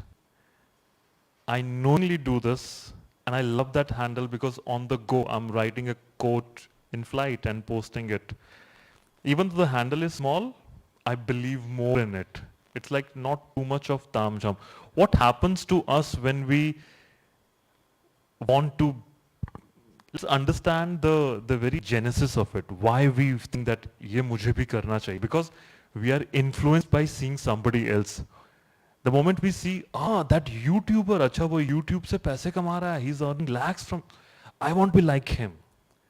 Yeah, you can be like him, but the moment you want to copy paste something that he or she is doing, understand that that thing comes naturally to him or her. You find out what naturally comes to you, because you won't be able to sustain that thing. You want to make makeup videos because you know 5 different people who are making money out of doing makeup videos, but is makeup your thing? Does that give you a kick on a daily basis? That is the number one thing that we need to find out. And not giving up. When I started in Instagram, and I joined Instagram very late. I'm not an Insta influencer. I'm a content creator, and there's a difference between a content creator and an influencer. Both of them can make money out of it. Much before the world of internet content existed, for me, my book is the biggest content. I started writing 12 years, 13 years back, and that was content to me. There was no Insta, no YouTube back then. You have to believe in this, that I'm doing this because this gives me joy. You will never be able to sustain something that doesn't give you joy. Why? Because it becomes work then. And anyhow, we have our 9 to 5 different work. So why do we want to add yet another work to that? So my idea is keep it simple. Do something that naturally comes to you. It's better that others are not doing it. So for me, my thought process would be, if I want to do cooking videos or do makeup videos, nahi yaar, matlab baaki log kar rahe hain na. So why do something that's already existing and there are so many people? I will do something kuch naya. So people would tell me ki yaar, why are you doing this? To koi bhi nahi karta. Exactly my point. Kyunki koi bhi nahi karta hai, isliye mujhe karna hai. There's somebody, first YouTuber who said, I'm creating, cookery videos. Somebody would have said, ye kyun kar rahe, koi bhi nahi karta. Those are my best practices, whether you call them best. I never thought of it that way, but you are asking, so I'm telling you what I follow. That's very helpful, because if passion becomes a core for you, then it's no longer enjoyable. So I think that's very good advice. As you mentioned, India has, especially the youth in India, they have a huge appetite for short form digital content, whether it's in videos, in words, in sound bites. What direction do you see the future of digital content taking? And how would you balance that with your own long form, commercial fiction career? Because you're also an accomplished author, apart from being a digital content producer on Instagram and other channels. So how do you see yourself balancing both those things and the future of sort of this industry taking you? My idea always is to leverage one platform to sell something else. So far, social media is my need to sell books, for that matter. I need to give people something to hold on to on a daily basis. How will people get to know about my work? Let's say you have never read a book of mine and you land up on my Instagram handle, and then you consume content on a daily basis, and then you said, okay, this is what he writes. Acha likhta hai, ye bekar likha hai, mujhe pasand nahi hai. Over a period of time, you then also process what are others talking about his writing. And over a period of time, you would be like, today he didn't post. I'm missing what Ravinder is thinking, let's say. Somewhere, मैं आपको अपनी आदत डलवा रहा हूँ. You may not even know this, but over a period of time. And once you are addicted to that, I say, these are just 50 words. Would you like to read something that is 70,000 words? Let me consume you, keep you entertained for the entire day or the week or a weekend. Here's my new book. You build up. I leverage one platform to sell something else and the vice versa. I can only write one book in 1 year, but I need to hold on to my audience. I have to build my audience. And for that, I leverage social media. And I think the future of social media is digital content creation is bright. A lot of brands are reaching out to content creators and influencers. They're giving them money to do, because people are not watching television. Gone are those days wherein brands would keep a big budget on TV ad. See, why brands go to television? Why brands would go to newspaper? Why brands would go to billboard? Brands have to go where people are going. They have to grab eyeballs. Now, if people are not watching television, and if all of us are watching this for 8 hours, all the phones now give you the screen time. The screen time says 8 hours on a daily basis you are spending on phone versus 1 hour on television. Brands will say, मुझे तो यहाँ पे add करनी है, and यहाँ पे किसको देख रहे हैं वो लोग? उन content creators को देख रहे हैं. So let me go to the content creator and make him pitch my brand. That is the whole idea. And more brands are spending more and more on digital. They are cutting their budgets from billboard, cutting their budgets on TV. And also why? Because it's only the digital content creation that can be measured. You can never say how many people on that circle outside happen to see this billboard ad. But digital content creation, you can measure these many impressions were posted, these many people liked it, these many people shared, these many people commented on it, and these many people happen to watch this video. So the brand which is spending money on it knows that not only I am able to reach out to people, but I'm also able to get my ROI. What is my return on the investment here? My return is, if I spend 1 lakh rupees, I make 50,000 people get to know my brand. So the future of digital content is bright. We are still at the tip of the iceberg. As you said, it requires a lot of skills to understand this content production market, you know. As you said, you need to know what impressions are, how people's mindsets work, how much time they spend on their phone, and what they spend their time on. Regarding all of that, some people still seem to think that those are all soft skills, even though it's an integral part of marketing communications these days. To talk briefly about your own background, you worked in sort of ID. You worked for Infosys and Microsoft before you transitioned into being a writer and a digital content producer. A lot of people think soft skills aren't worthwhile. They're not sort of worthy of pursuit in terms of career. So would you recommend that young people today learn a few hard skills before they transition into this passion of theirs, or do you think it's just enough to understand this market? Both those skills are required. Hard skills and soft skills, they both are required. You cannot do without any of it. If you have to make your mark, you have to go that extra length out there. How you negotiate, I mean, soft skills for the longest time are called FAF, that it's not concrete, but that's what makes the difference. I mean, if people think that you don't need to learn soft skills, good for people who have learned. We don't want to increase the traffic of people who know everything. It's good for me. अच्छा मत पढ़ाओ ताकि हम लोग रहें यहाँ पे. Both are important, and over a period of time people are learning actually. Sometimes soft skills are more important than the hard ones, because it's very difficult to change the concrete. The beauty of the soft skill is that you can adapt what is in me, how I communicate. So what is the hard skill? I have to state a fact. What I'm going to say is the hard skill. How I am going to say it, the creativity is about that, right? 2 plus 2 is 4 is a hard skill. But how do I communicate 2 plus 2 is 4? That is the soft skill. And that's where you vary.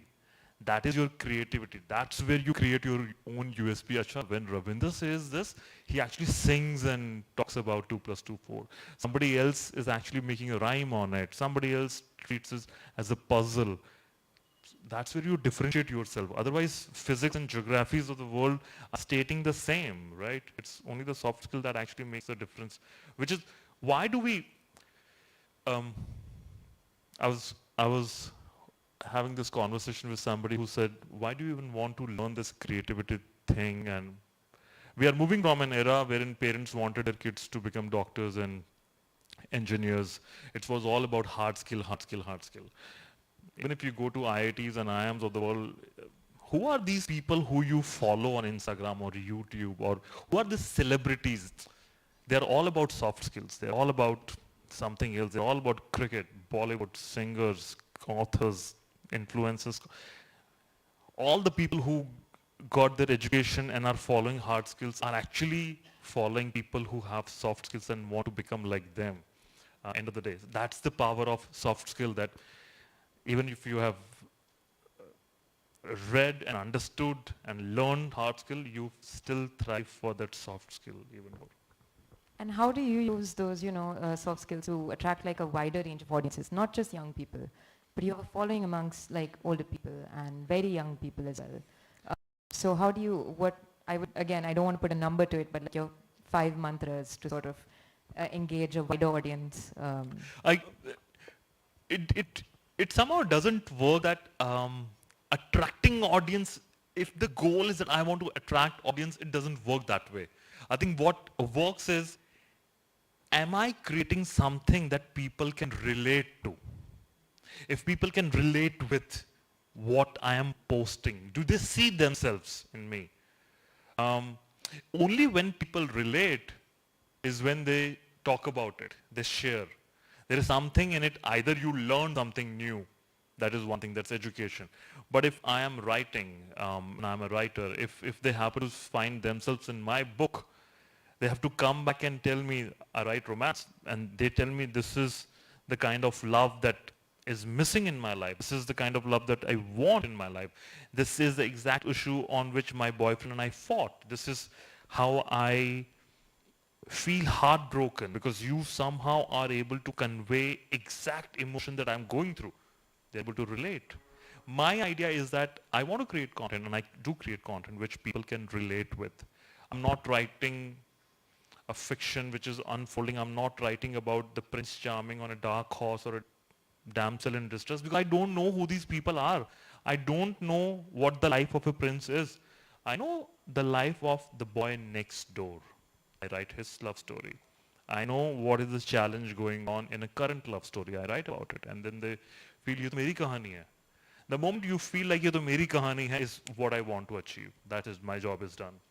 Rest is, let them talk about it. Should want to talk about it, yeah.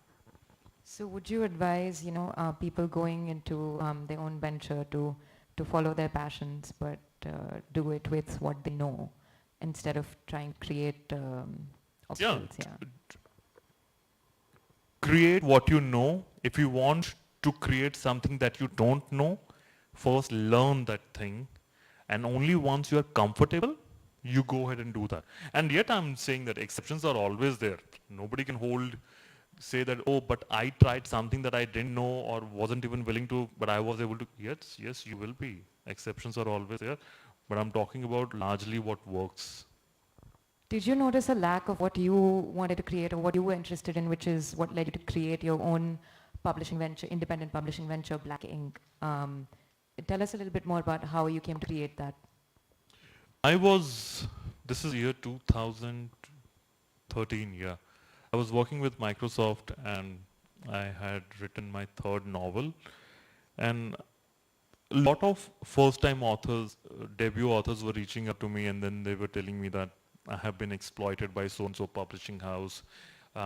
They took so much of money from me, even though they were traditional publishing house. In Vanity or self-publishing house, you can still pay and get published. And I could see a lot of people getting exploited, and I thought, let me do something for debut authors that I can do, which is why I chose that I want to kickstart my own publishing venture, wherein I publish 3 books a year. It's a small target, and I will continue to do that. That was the whole idea. And there's a movie that I had watched, Spider-Man, and the last dialogue of it has always remained in my head, which is with great powers come great responsibility. So I knew that as an author, what was my struggle like when I was a debut author and was rejected by every publishing house that I knew about. And I thought, can I make, and I started seeing myself in the struggle of these debut authors. So I thought, let me consume some of them, or whatever I can do. So I started blanking, and it's been a couple of years now. Then HarperCollins came into picture. They said, we want to co-partner with you. These are great books that you are doing. We went ahead, created some bestsellers, sold rights to Bollywood also. They've been doing phenomenally well. Yeah, that's about it. That was the idea. That's amazing. That's a really good story. It's come full circle for you. But you know, people who rejected you now are approaching you for partnerships. It must be a sweet feeling. Yeah. There's also something I wanted to ask about how, and personally, I feel the way that we've started consuming media has changed tremendously since the pandemic started. So how has pandemic affected the market you work with, or the work that you do with your platforms? Pandemic has increased people's enthusiasm in the digital world. It has brought more people to it. More than pandemic, actually, what brought the difference is internet. A cheaper internet, an accessible internet, the geos of the world. Even a rickshaw puller has a mobile phone now, and he is watching something when he is sitting idle. There is content for him also. Somebody is actually running a startup just to bring videos for the rickshaw puller, just like they are bringing some videos for the college going audience. Internet has democratized everything. Internet has given a chance to content creators. Imagine if internet goes away and suddenly you are out of job. It is internet that has made people become star while they are still confined to the walls of their house, because they are able to create something from their own place. And pandemic, what it did is it tightened this whole platform. That okay, now I'm telling you, there are barriers. You can't even step out. Whatever the world is, make use of it. So a lot of people, they were pushed into this, and there was thankfully internet to support this. It's a great tick signs everywhere for digital. So many people ended up joining, the followers, so many app downloads, the statistics, if you go and search in past 2 years, and especially 2020 was a year, so many downloads, so many people spending, screen time went up. And also because suddenly there was nothing on television. For the first time in decades, we had gone back to the era of watching Ramayana and Mahabharata in the year 2020. Nobody had thought that we will run out of content. And the TV was blank. And I remember my mom used to watch Ramayana. What they did after the entire Ramayana was over, they started Mahabharata. After the Mahabharata was over, they started Ramayana again, because they just didn't have anything. And then they knew that mythology is something that the entire world anyway, the way Indians or mostly human beings are, there is a pandemic, and pandemic is more reason to कि चलो भगवान का नाम जपते हैं, because somehow Bhagwan will come. This is how psychology is, which is fine. But yeah, we ran out of content. So, but social media, digital media was one place where we did not run out of content. A lot of memers came into limelight. Why? They were making people laugh. The whole world is a depressed place. Lot of meme, and suddenly even mom and dad and everyone is forwarding videos because we wanted to laugh, because it was too depressing. People were losing their sleep. So suddenly the pandemic, and because internet was there, internet has given the power people that if you have talent in you, this is it. Go do, make something out of it. Don't crib. So I hate people. If tomorrow, if I say that, guys, I have immense talent, I should have 1 million followers, but I only have 100,000. People are idiot. No. You don't have it in you. Don't blame people. Anybody here, if there is one lesson you want to take away, अरे लोग ऐसे नहीं कर. Whatever you are creating isn't worth so many people. I'm so sorry, but this is the hard fact. It isn't. Because लोग तो बहुत India हाँ, हैं. there is, we are a country of a billion people. अगर हमारे पास लोग नहीं फिर कहाँ होंगे?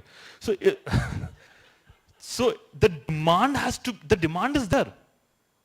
आपको लगेगा कि यार लोग देखते नहीं, मैं तो वीडियो बना रही थी, मैं तो बना रहा हूँ, मैं भी डालता हूँ, लेकिन लोग देखते नहीं. It's not about लोगों के पास choices इतनी ज़्यादा है, आप उस कट ऑफ के ऊपर नहीं जा रहे हैं. I think the same about me when I compare myself with people with a million followers. Yeah, if I get million followers, yeah. But I trace my journey back. 2 years back when I had 10,000, 15,000, 50,000, I never knew that brands will pay me to make content. And today it's there because I did not give up. We give up. I think the thumb rule should be, you want to do something on social media, you tell yourself कि अगले 2 साल तक मैं ये करने वाला हूँ. उसके बाद आप अपने आप से पूछिए कि यार, should I give up now because I tried too hard? It's about that. And if you're really passionate, you are never busy. I think busy people can make out time for everything, which is why they are busy. So it's very easy to say कि यार हम लोग busy हैं, but where your passion is, आप वो चीज़ करोगे. Absolutely, thank you. Those are words of wisdom. Would you like to speak about your the book that you published last? It's called Write Me a Love Story.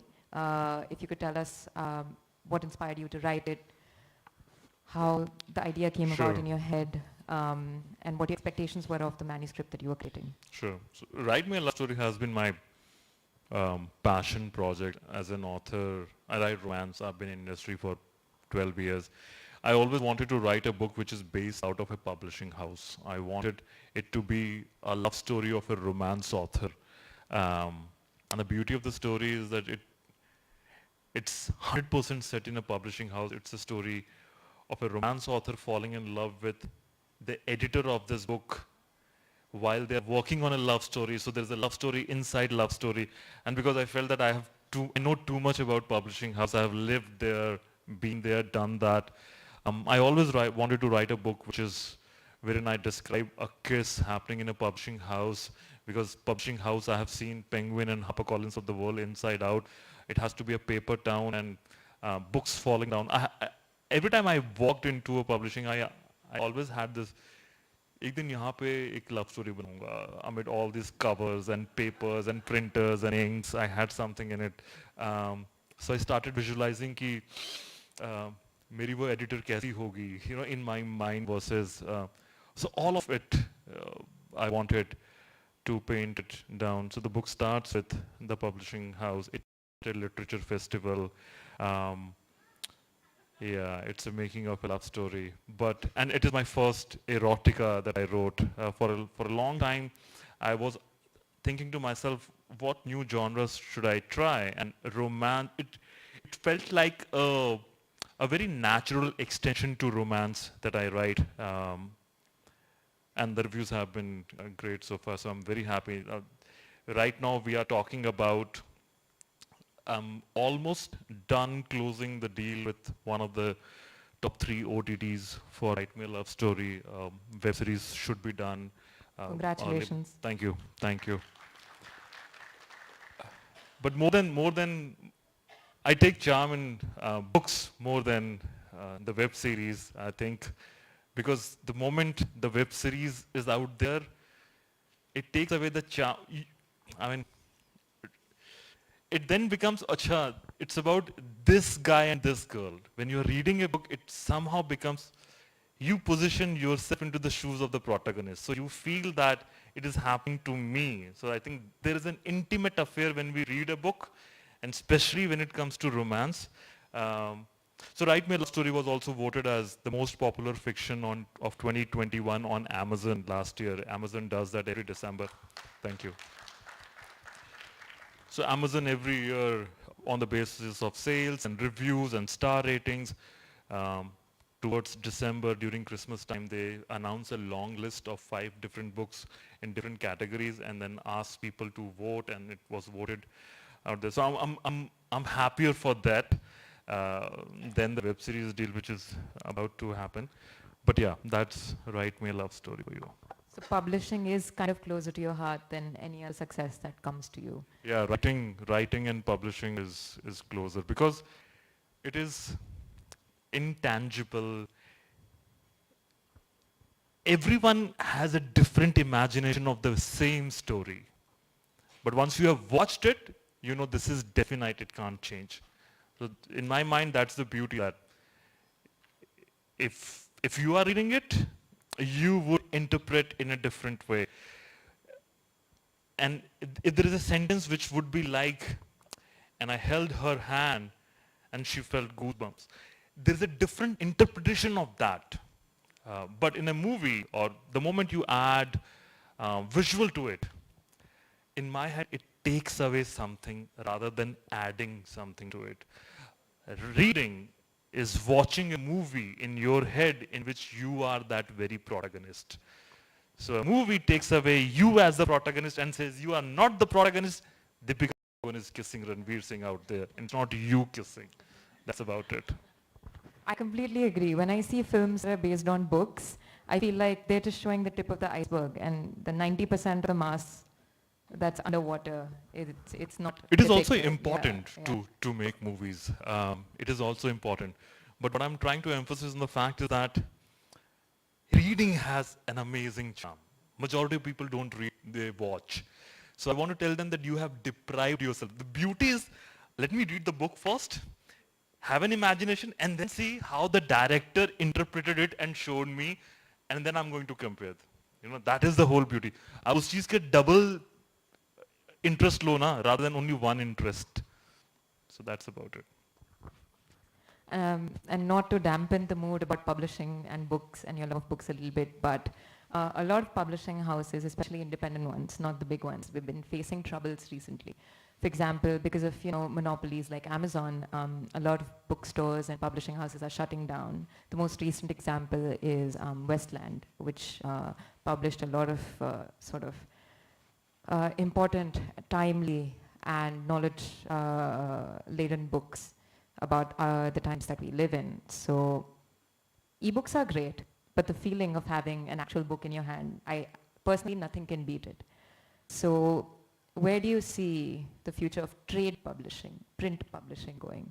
And how would digital content creation affect that route, traditional route of publishing? Yeah, we are going through difficult times. Some 3 years down the line, 4 years down the line, I used to hear the news of bookstores shutting. And then last year, the news of crossword being sold came, and now the news of Westland. The problem is that not enough people are reading. We are not reading. Again, the same, demand nahi hai, to band ho jayega. Aaj Westland band hua, kal ko kuch aur band ho jayega. Why? Where are we shifting? We are shifting to watching. 5 years down the line, we were not watching these many apps. 5 years down the line, we didn't even know कि YouTube पे जाना, time spend करना. 5 years down the line, we were not forwarding all of these videos on WhatsApp. We have only 24 hours in a day. If suddenly in those 24 hours, if the mobile says, you are spending 6 hours on me, these 6 hours are taken from my 24 hours. The bucket of 24 remains the same. I'm talking hard facts here. If this time has gone to something else, you are certainly taking out time from other activities, and reading has to be one big activity. Because people are not, so somehow you have to mitigate, right? You have to make it 24. People are not reading because suddenly watching makes more sense. People are thinking, let me watch a YouTube video. And the YouTube video says, I am giving you a summary of this book. So you are thinking, अरे 2 दिन लगाऊंगा, book पढ़ूंगा, इससे अच्छा ये 15 minute में ये YouTube, I'm done. The summary of Atomic Habits is this. So you are done with, I don't even want to read Atomic Habits. The subtle art of not giving a fuck, okay, let me come to YouTube.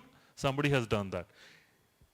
This process, long run, is depriving you of something that you would have consumed even more. And trust me, you will forget these 5 things that you are watching on the YouTube. You would remember something that you underline in a book or fold the paper, and it stays in your memory for a longer time. Somebody is thinking, let me make an opportunity from what Mark Manson has done. I will kill So I make content, I write 70,000 words, but there is some Einstein who thinks, because I know people don't want to read, let me create another market. So there is a summary of my books, and I laugh, and I think, dude, I thought for 1 year, I wrote a book, you read that book, you started a new business without my permission, that the copyright belongs to me. But this is how the digital world also works. It takes a long time for people to understand कि ये हमने क्या कर दिया, मतलब हम, what did I do to myself? Everything is going through an overhaul. We compare, यार हमारे टाइम में स्कूल में ऐसा पढ़ाया जाता था versus हमारे बच्चों को ये. Do they even need a gadget when they are 1 year old? I don't know. But somehow the school convinces you. Why? Because you feel हाँ अच्छा है मेरा बच्चा जल्दी आइंस्टाइन बन जाएगा अगर उसके हाथ में जल्दी. नहीं, मेरे हाथ में भी कॉलेज में लैपटॉप आया था and I joined Microsoft. I was working in Fortune 100 company and I went to a Guru Nanak public school जहाँ पे बच्चे आज भी साइकिल लेके जाते हैं. I don't have to go to this big ticket school to get learning done. And the big ticket schools are also producing so many kids who are not doing it in their life. But somehow we are tuned. We are falling prey to all the marketing that the world is doing. If tomorrow I am at a beverage company, I will tell you Coca-Cola पीने से आपका दिमाग बढ़ता है. Somehow I will prove you क्योंकि ये मेरी रोजी रोटी है. मुझे अपने बच्चों का so I will do that. The guy who's marketing is not thinking of your well-being. He's thinking of his well-being and the well-being of his company because that's what he's paid for. I tell people, I'm a content creator, brands come to me. I say no to so many things because I don't believe in it. And I yet tell you, just because as a content creator I am posting some brand, doesn't mean that you have to consume it here. I'm more than happy. I'm telling, I will post because, yeah, I like Coke, but I'm not going to tell you that कि मैं साल में 2 बार Coca-Cola पीता हूँ. But हाँ, 2 दिन जब मैं पीता हूँ, वो मुझे मजा आता है पीने में. This is, so I'm giving my fact, but it's up to you. We need to understand that. I read somewhere that people need to understand that they're not being represented or taken care of, they're being marketed to. Whenever they really connect to an ad or some content, it's important to remember that. And I think that's what you just said. But I think what we can take from him, giving such a lovely talk about developing, cultivating a reading habit is that all of us tonight must read 10 pages before we go to sleep. I think everyone should take a pledge here to read 10 pages before you go to sleep. Preferably his book. Read any book, yaar, whatever. I also have a problem when parents stop their kids from reading romance. अरे यार 15 साल की बेटी है मेरी romance पढ़ रही है. सर वो कुछ तो पढ़ रही है ना. वो कल को romance देखेगी जाके YouTube पे, वो शायद आपको पसंद नहीं आएगा, इसलिए पढ़ लेना दो, अभी वो देख नहीं रही है. So read. If you want to read comics, I tell this to 60-year-old people. You read what you enjoy reading. Again, something that naturally comes from you. Do not read a subtle art of giving a fuck just because all educated elite are talking about. नहीं, मुझे मजा नहीं आता है. I don't like that book. I have said categorically to people that I do not enjoy reading some of the great books out there. I enjoyed the subtle art of not giving a fuck. I did not enjoy To Kill a Mockingbird, which is like, oh my God. I said, exactly, I knew आप ऐसे बोलोगे. I do not have it in me to appreciate that book. I sit with the CEO of HarperCollins and he says to me, Ravinder, the book that we have sold maximum is Alchemist by Paulo Coelho. I said, मुझे अनंत वो book पसंद ही नहीं आई कभी. So people like you. People, what they do is that so many of humans are very hypocrite. उनके drawing room में ना एक किताबें रखी होती हैं लोगों को इम्प्रेस करने के लिए. Why? Because they will judge कि हम ऐसे हैं. बेडरूम में दूसरी किताबें पड़ी होती हैं. Say that you like erotica. There is no harm. मुझे चंपक पढ़नी है, मुझे मजा आता है, खत्म. एक दिन सब मर जाएंगे, चले जाएंगे ना, उस दिन maybe more people will turn up and then they say कि यार, you know what? Even मुझे भी पसंद है. So we talk about falafel and पता नहीं क्या क्या, लेकिन मुझे राजमा चावल, मैं वैसा हूं, मुझे वो पसंद है. We create a whole halo just to impress others. We forget impressing ourselves. आप बोल के देखो कि यार पता है मैं different हूं, मैं बहुत देसी हूं, पर मैं ऐसा हूँ और मुझे ना बड़ा मज़ा आता है ऐसे होने में. That's about it. That's all you do. They will go. Thank you. I have a flight to catch. I really loved being here. Thank you so much, Ravinder, for gracing us with your wise words and your wonderful presence on stage. And thank you, everyone, for listening to us speak about love for books and content. And we wish you a safe flight. Thank you so much. Thank You've been you. a wonderful audience. I thoroughly enjoyed it here. Thank you so much, both of you, for the superb session. It was highly interactive, and we take a lot of things from this session too. I would request Nimrit Singh to kindly do the honors of presenting the memento to these two wonderful set of people, please.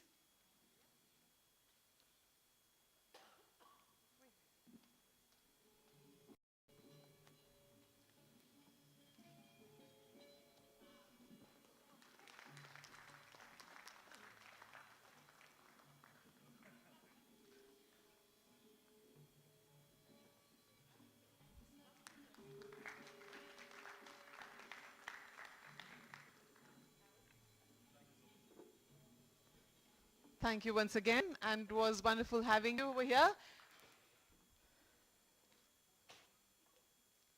Thank you, Shalvi, for doing the wonderful job as a moderator. It was a pleasure. Do not move from your seats, please. Beautiful ladies and gentlemen, keep seated, because now we have the wonderful lady to talk about something very interesting, the Bollywood buzz. She's connected for 4 decades with this industry, and she is none other than Bhavnaben Samiya. We welcome you, madam. Once again, it's indeed a pleasure, and the moderator for this session will be Anurita Rathod Jadeja. She is a senior journalist, author, speaker who is engaged with several creative initiatives in art, literature, and lifestyle. She has written for the Indian Express, Times of India, and the Bad Mirror, India Today. She has been the co-author along with Anita Karwal for the book Kailash Mansarovar, Cycle Rides, Soul Journeys. The experience of 9 cyclists have been well penned in the book. She is founder of Stories and Stories that creates customized books with special occasions. For her great work, she has been awarded several awards from the state government as well.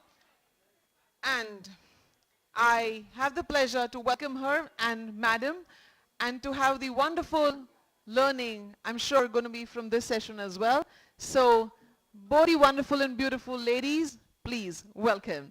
Can we have a big, big round of applause? We are few, but we can create the impact of many. Thank you.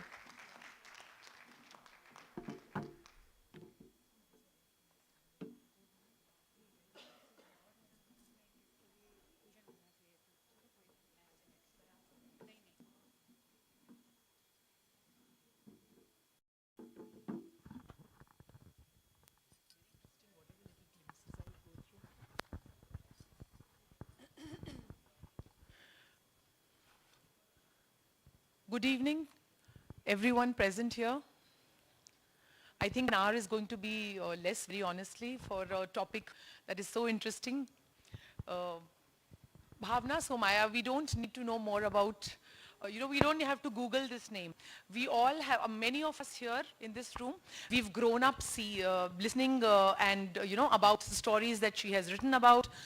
40 years of film interviews and writing on film stars, 18 books, and it continues. And this particular book, On Camera, Off Camera, today when I was going through this, I'll call you Bhavna Ben, that's how we address, okay. This book, when I was going through it, it's very interesting that she's written about things that are 10 or 15, especially the part 1. You've written about, there is an interview of Amir Khan where he says that, yes, now I've started falling in, this is the best phase of my life with my wife Reena.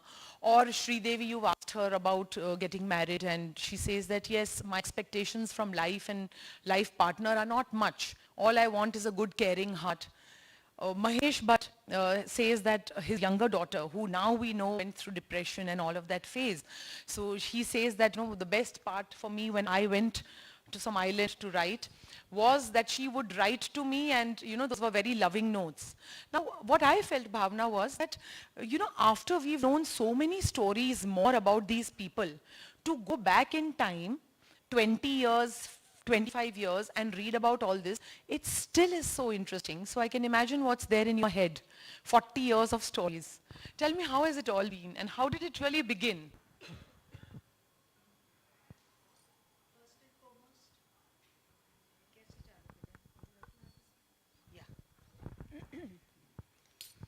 आमतौर पे चालू करके देते हैं, ये लोग भूल गए।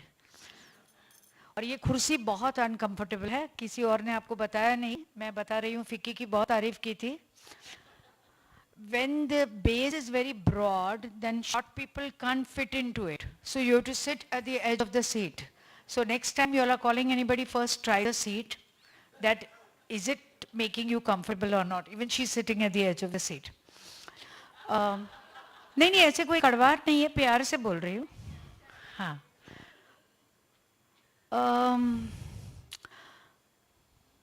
There was no film journalist in the family. There was nobody connected to cinema. I had no aspirations of becoming a writer. I had no aspirations of becoming a working woman. I am the 8th child in my family, so I just felt I don't want to work and do all these things because कुछ मैं काम वाम करूँगी and मेरे से कोई mistake हो जाए तो मेरे को लोग डांटेंगे. So it's better not to get into anything.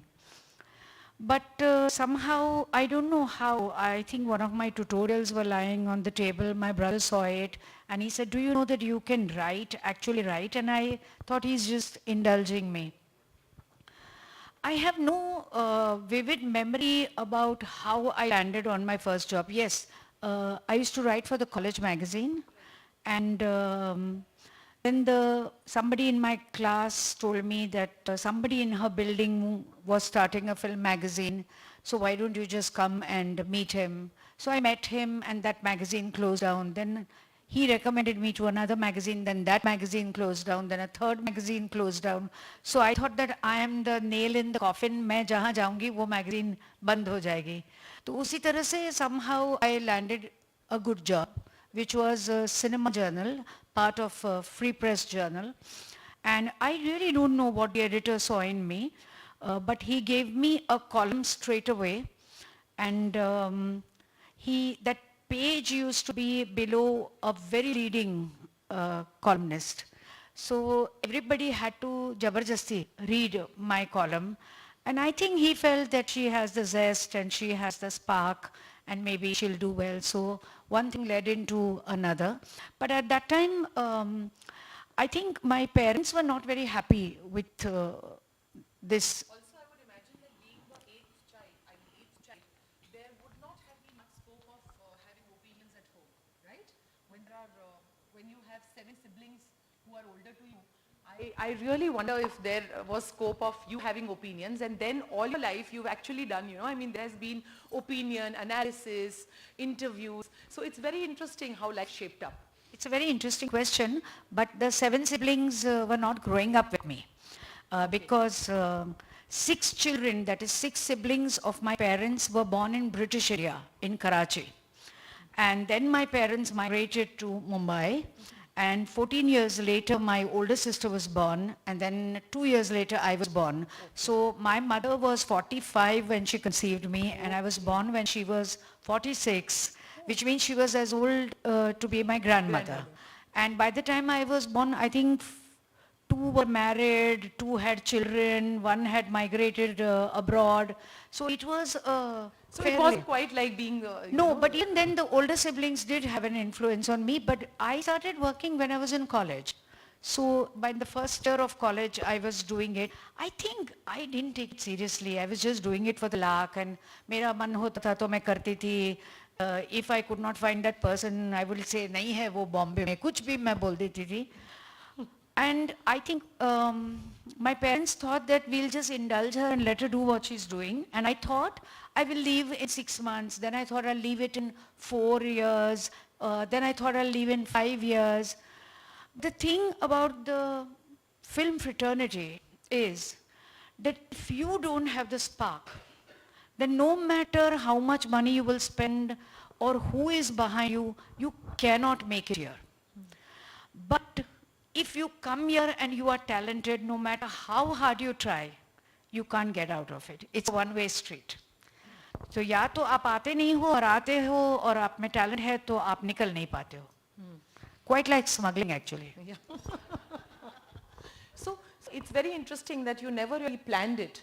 And of course, like you very aptly mentioned in the book, that life at that point of time as a film journalist was very different because they were probably, you know, they were people who were confiding in you, talking about issues, problems. Here it's all very, very, you know, from moment to moment. So you've seen the transition. Yeah, so the transition is that every decade a generation changes and cinema changes very fast because cinema is all about creating illusions. They create illusions and they break them, and that's why we are so attracted to cinema. In the 70s, the world and life was far simpler. So you went to meet the actors and they also had no windows. So if they were having problem with their mother or their boyfriend, sometimes husband, sometimes mother-in-law, they would share it with you. And they knew instinctively that this girl can be trusted. And they told you horror stories.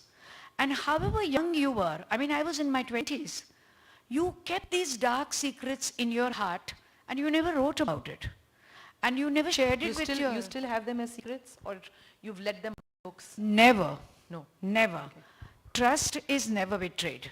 Whether it is of a film star or so they of a almost friend. treated you like a friend, you know? And it's not who just me. It's not like me who is holier than thou. I'm sure there were other journalists also. Yes. And they had a rhythm. So whether it was a Neetu Singh, a Sarika, a Shabana, Smita Patil, everybody was sharing stories. You were giving them advice. No, you were very young, but even they were very young. Yeah. So you were giving advice. Yes. And it was a simpler, innocent world. And 80s was ruled by, say, Madhuri Dixit, Sridevi. Sridevi was coming from the South cinema. Life is far different. Madhuri Dixit was always a little aloof, a little uptight, not easily opening her heart. So they defined new guidelines about how journalists would operate with them. That is because they were not confident amongst themselves. So and the two of them were often asked questions about, you know, what one feels about the other. That is common. Even I was, that was very common. Sridevi being asked that, okay, now there is somebody else and, you know, if it's a rival. That rivalry is normal. They felt it, we created it, we enjoyed their rivalry. We sold magazines, articles on that. That's all a part of show business. But were these stars always very keen to get interviewed, talk about their life openly, and did they like sharing? Not as much as it is today, because now everything is all out on social media. So even if they're having a lunch somewhere. No, now it is different because they are on the social media, they are creating the content. Right. So if I'm creating the content, then the content is in my control. Then I am in safe territory. Those days we were creating the content, and we are creating content without including them in our process. It's what I feel and what I observe. So it's a different parameter, it's a different game, it's a different equation. The paradigm shift is taking place all the time. Between Sridevi and Madhuri, did you have a favorite? And if you, we all do, right? So did it ever show up in your writings, or did anything of that sort happen while you were interviewing people? If you liked somebody, you know, you would probably want to no, you always, you always have favorite. The teacher in class always had a favorite. I'm sure our parents also have favorite, though they don't tell us that. But deep down, they always know whom they love a little more, maybe the firstborn usually. I think your favorites were your friends, and your favorite as a critic is always one who performs on screen. Anybody who gives a good performance, any actor who excels, any director who excels is your favorite. For example, recently released Gangubai. I may not have a personal equation with Alia Bhatt, but she's my favorite because she's given a brilliant, sparkling performance. Sanjay Leela Bhansali, I love his work. I love his frames. It's a big high for me to watch his movies. So he's my favorite. But when I disagree with his work or I feel it's too long and I tell him we do have a fight and he says, nahi, nahi, aisa nahi tha, you are misreading. Oh, to sabka hai. But you cannot criticize them because the minute you criticize them means you have not understood the work properly. But did you go through moments where, you know, your contemporaries, your friends would ask you that looks like this one is your favorite, you know, because of the way you've either written or whatever? Or aisa kuch tha? I mean, did you try to conceal your favorites at that point of time? I'm talking of the 70s, 80s. 70s mein, there were no electronic media, there was no digital media. There were just about 5, 6 Magazines film and magazines. newspapers, yes. And everybody knew whose favorite was who. All the magazines we knew which journalist was friends with which star. And it was completely an accepted thing. There was nothing to be ashamed of. There was nothing to be embarrassed about. Who were you known to be close to? Shabana Azmi was my favorite because I was her friend. Neetu Singh was my favorite because we are friends. Sarika was my favorite because I am her friend. There were many more. And then your favorites change. In the 90s, when Amitabh Bachchan lifted the ban on the media, I was his favorite journalist, rather. You've written his bio. Yeah. So it's all about how every decade offers you something. But you know, one thing I have to tell you, because you're moving towards that alley again and again, we didn't decide that who I'm going to interview. That you are my favorite, so I'm going to interview, or she's my favorite and I'm going to interview. The assignments were decided by the editor. And this is something that is marvelous, and I think that is why journalism was so special in those days.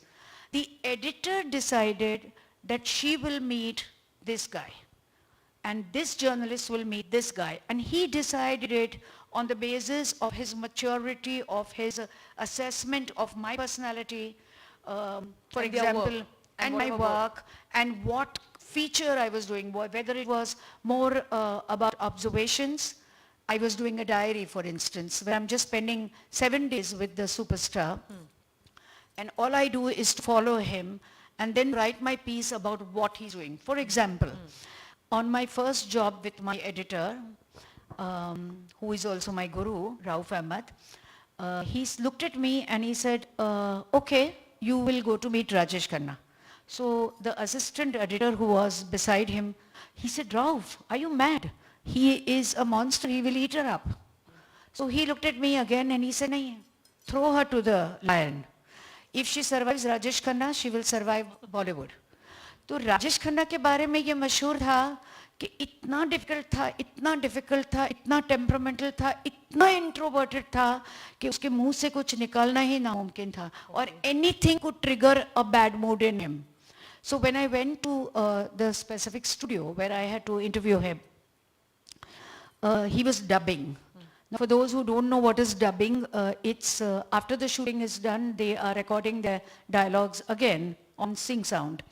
So, लाल बत्ती होती है बाहर, and if the red light is on, nobody should enter.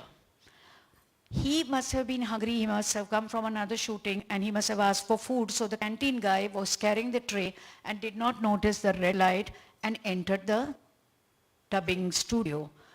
And the door, when it must have opened, and he must have been doing an emotional scene, and he got disturbed and he lost it, and the canteen boy got nervous, the tray fell from his hand, the cutlery broke into pieces, और मैं बाहर थी. And I saw this drama happen, and I got terrified because I was also just 20 or something.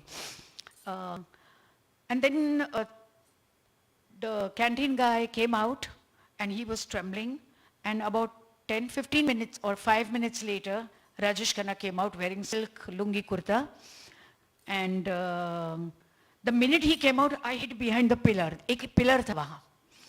So I think he saw me. He called the canteen guy and he said, come here. And he embraced him, he apologized to him, and he said, "Lal batti hai to nahi aana chahiye, because you disturbed my scene." It was a very difficult dialogue. So that is very sweet. He explained it all. After that guy was all right and he went away, he shouted from there, "And who is hiding behind the pillar?" A shadow of me, I was half my size, I came out.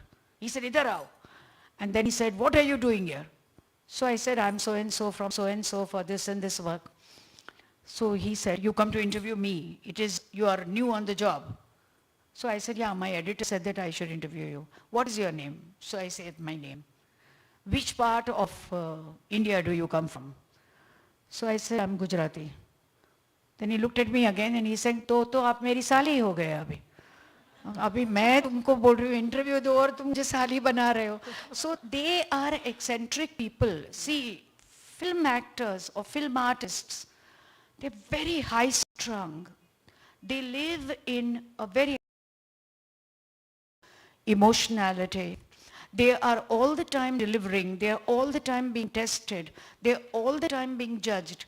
We watch a dance sequence on the screen and we say, wow.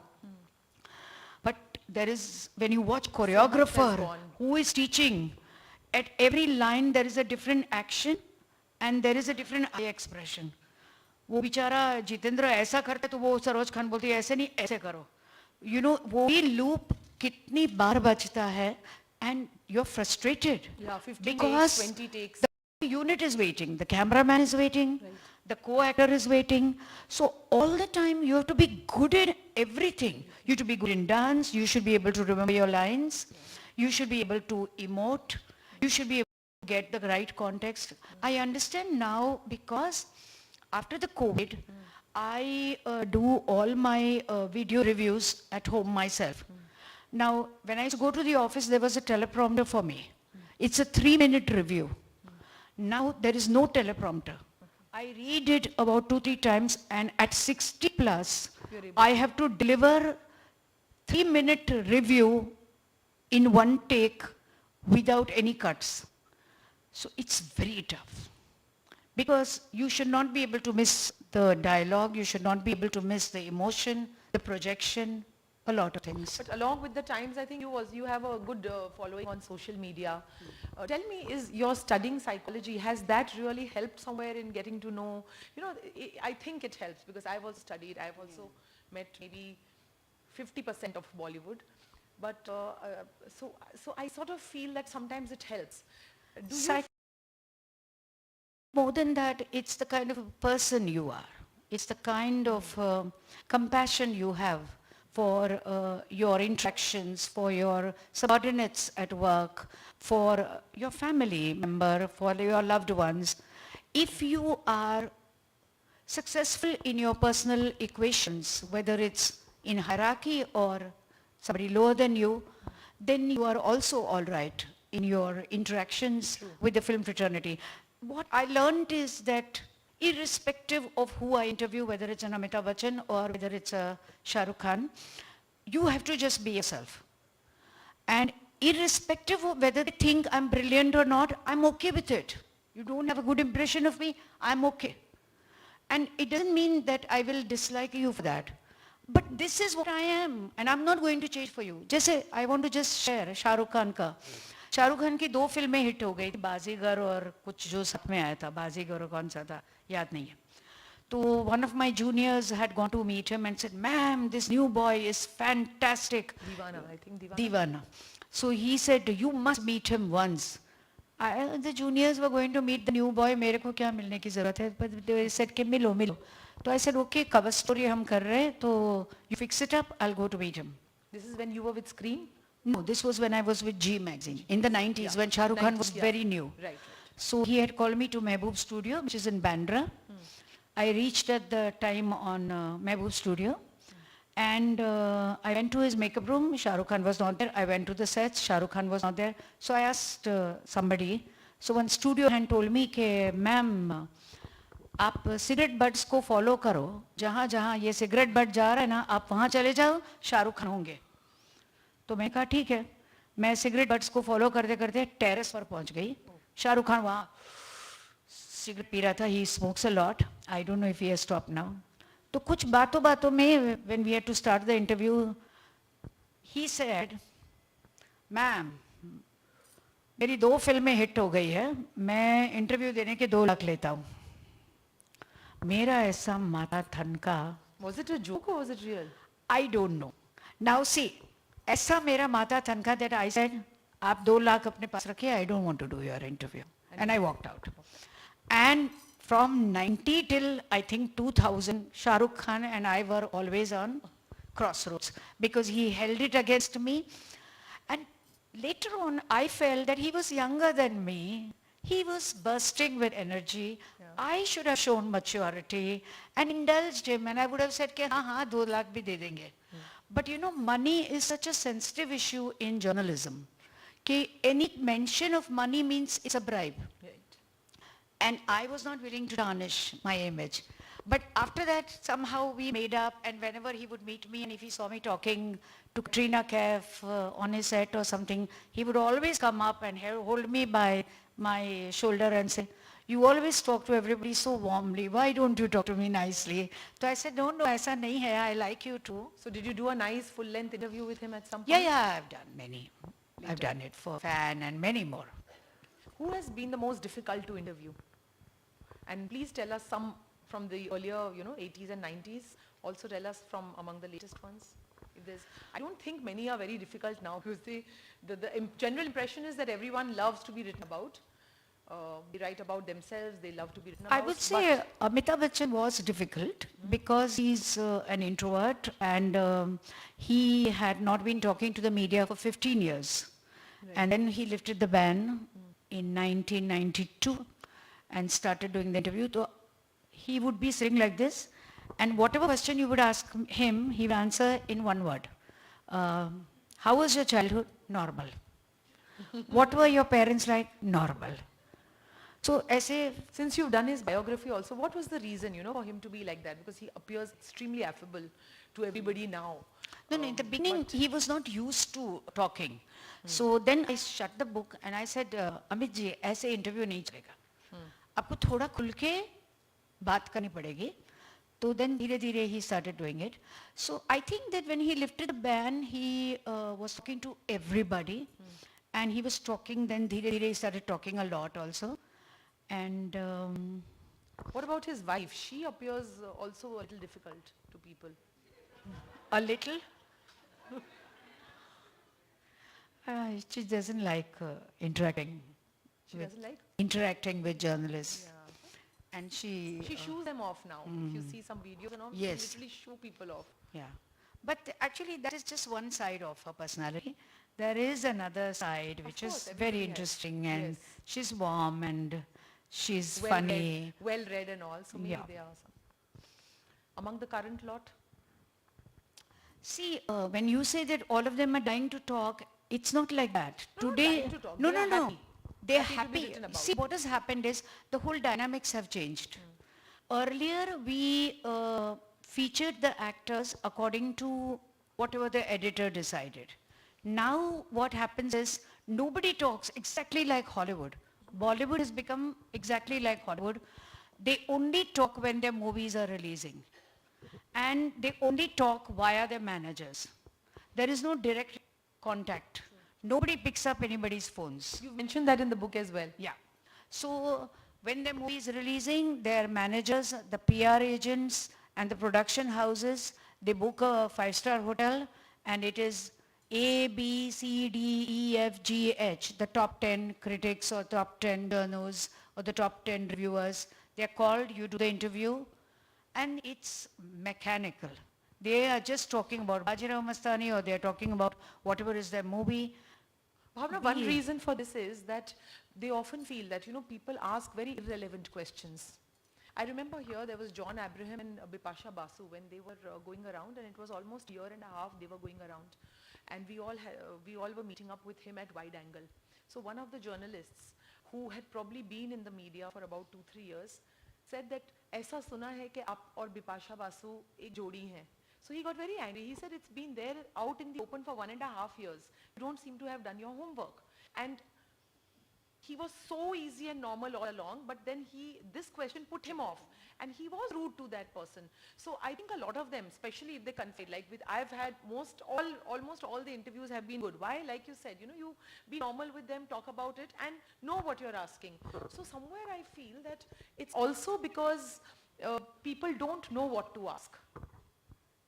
You must have come across so many people, I mean, if they favored you and wanted you to interview them, there must have been a reason that you figured out at some point of time or the other. Don't you feel that the reason for them to have this kind of a bias or disinterest in talking to just about anyone nowadays is that they are probably misquoted? All these things don't matter. At that moment, they're promoting the film, they will talk. Who irritates them, they put them in their place, they move on to the next questionnaire, they move on to the next journalist.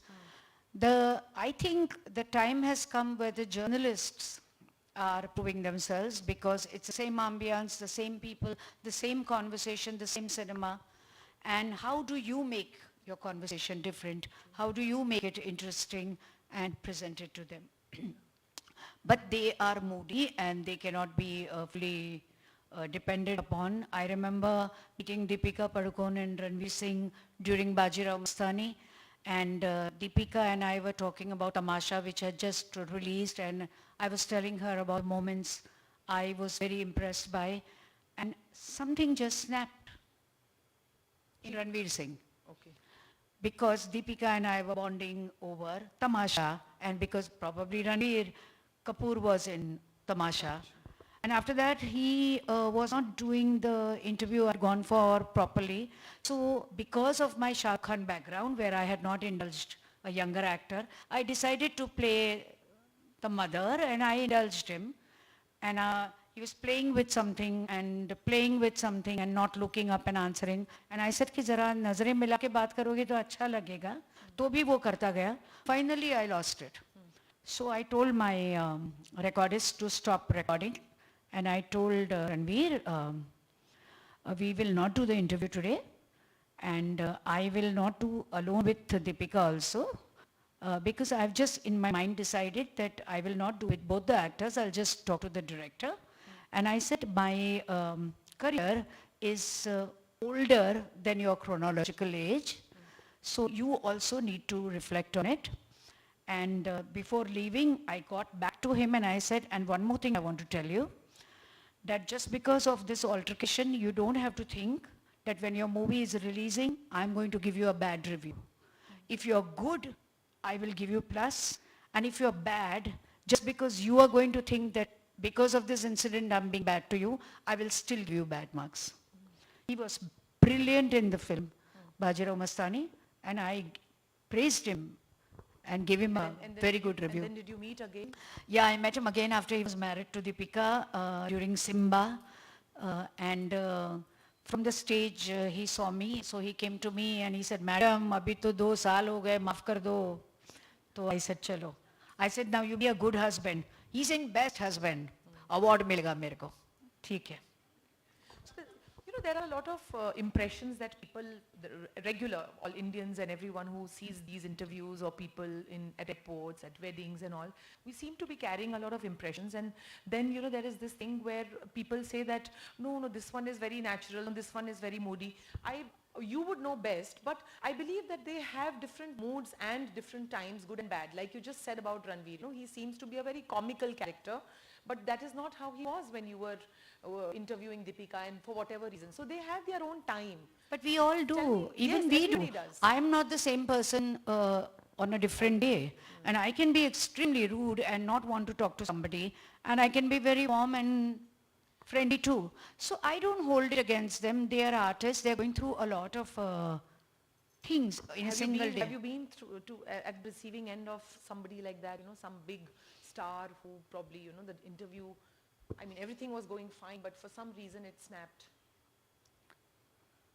No, not with me, but I remember in the 80s, I was to interview Sri Devi, and at those days she didn't have a home in Bombay, and she was staying at Holiday Inn Hotel, and we had to do a photo shoot with her. And I had... this was before she moved in Bonnie Kapoor's house? Yeah, before Bonnie Kapoor entered her life. And it was very strange morning. She was putting on her makeup, and I was talking to her, and the photographer was setting up the camera and the frames. And while she was talking normal, I could see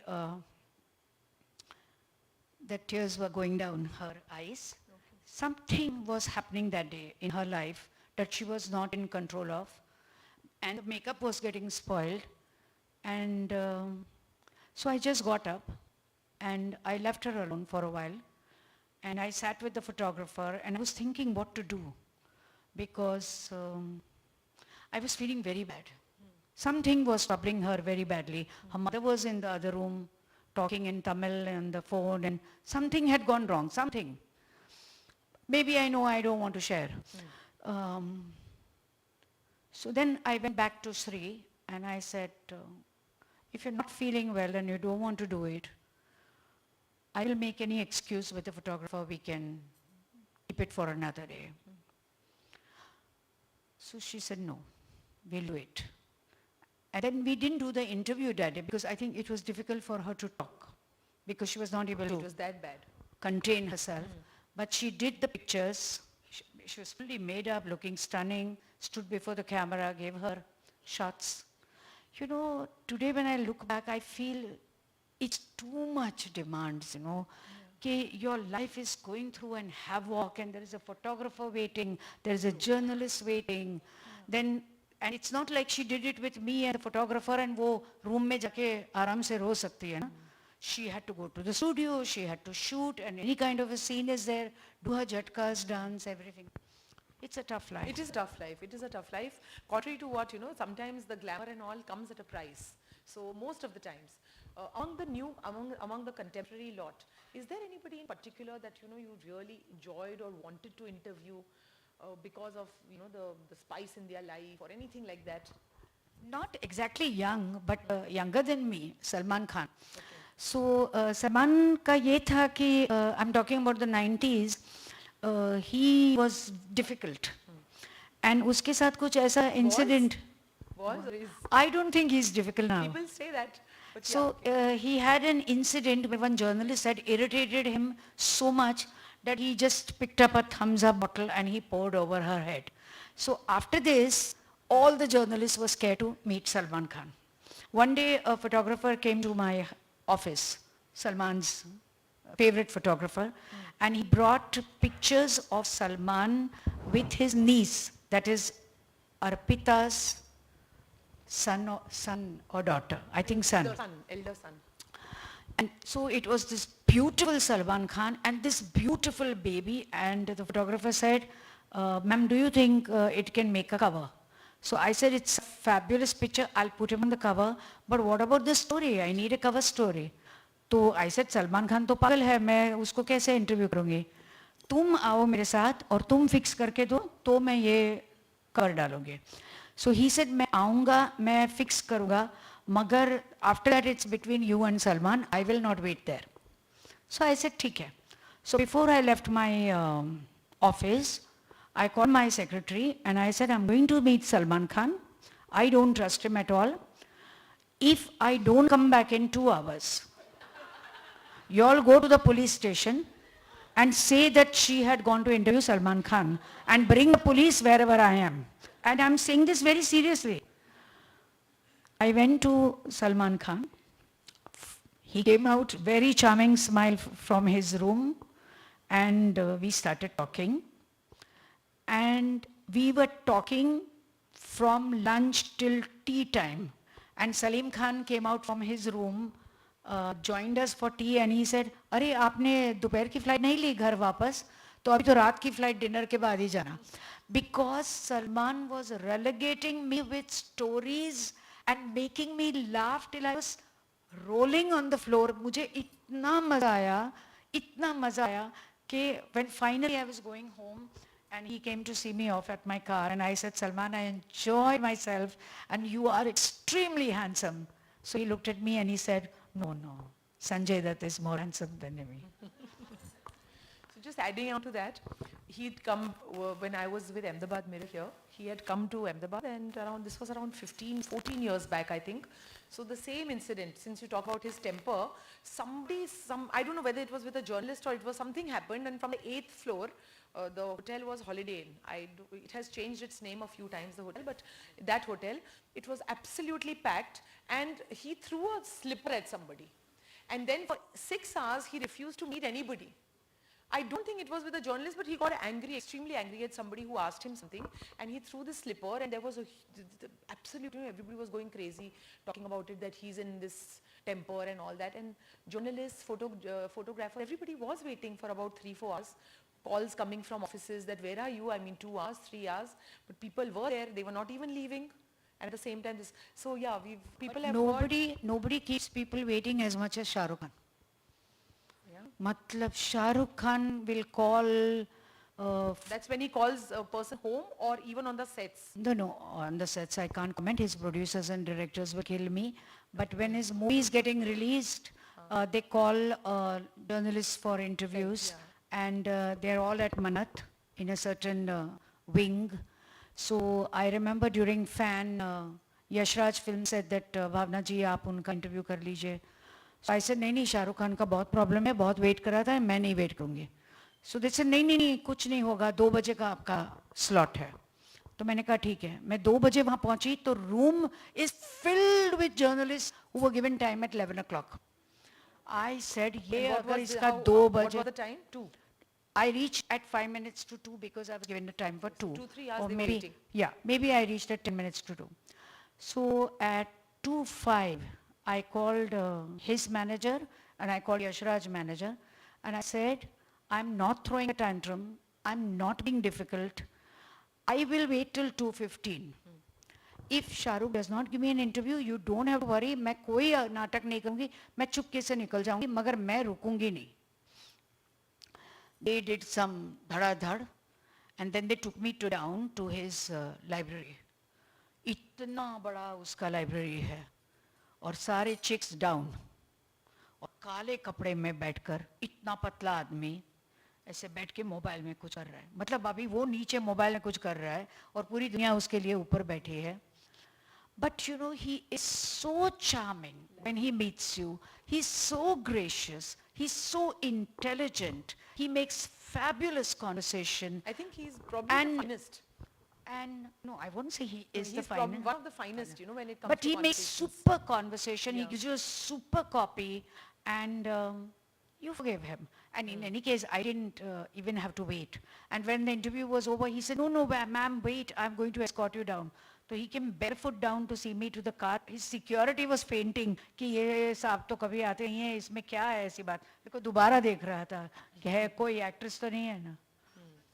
So, you know, in all these years, you don't have to take names, but in all these years, there must have been some actors they'd want a positive sort of story about them, or they would want to conceal things. So have they shared and openly spoken to you and told you that, you know, this is it, but we wouldn't want this kind of thing out in the newspapers or the magazines?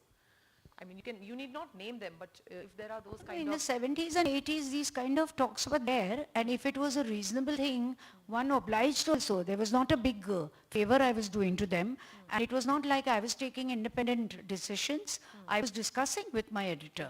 For example, Rajesh Khanna and Dimple were going into a divorce, and I was traveling with Rajesh Khanna to Vaishno Devi, and he was upset. And he said, Bhavna, divorce ki baat likhna magar jara sensitively likhna, don't make it seem like cut and dry. I said, of course. So that's all right, it's reasonable. What bothers me is if anybody tries to tell me how to review or how many ratings to give them, but nobody asks And me do that. they ever, has anybody ever told you कि मेरे को एक बार भेजना what you write? One slap they will get. Nobody dare tell me anything. Nobody dare says anything. Nobody dare confront or anything. I'm not answerable to them. I'm not on their payroll. I'm only answerable to my conscience, and I will give the ratings that I want to give. Right. What about newspaper? You know, people say that all that comes in newspapers and magazines is all fake. The real Bollywood is completely different. Whether it's people, their stories, drugs, their personal stories. since you've been, in that world for 40 years, known people closely as well, what would you have to say? I mean, if you were to give us in terms of percentage, how much of what we read in the newspapers, in the magazines is really true?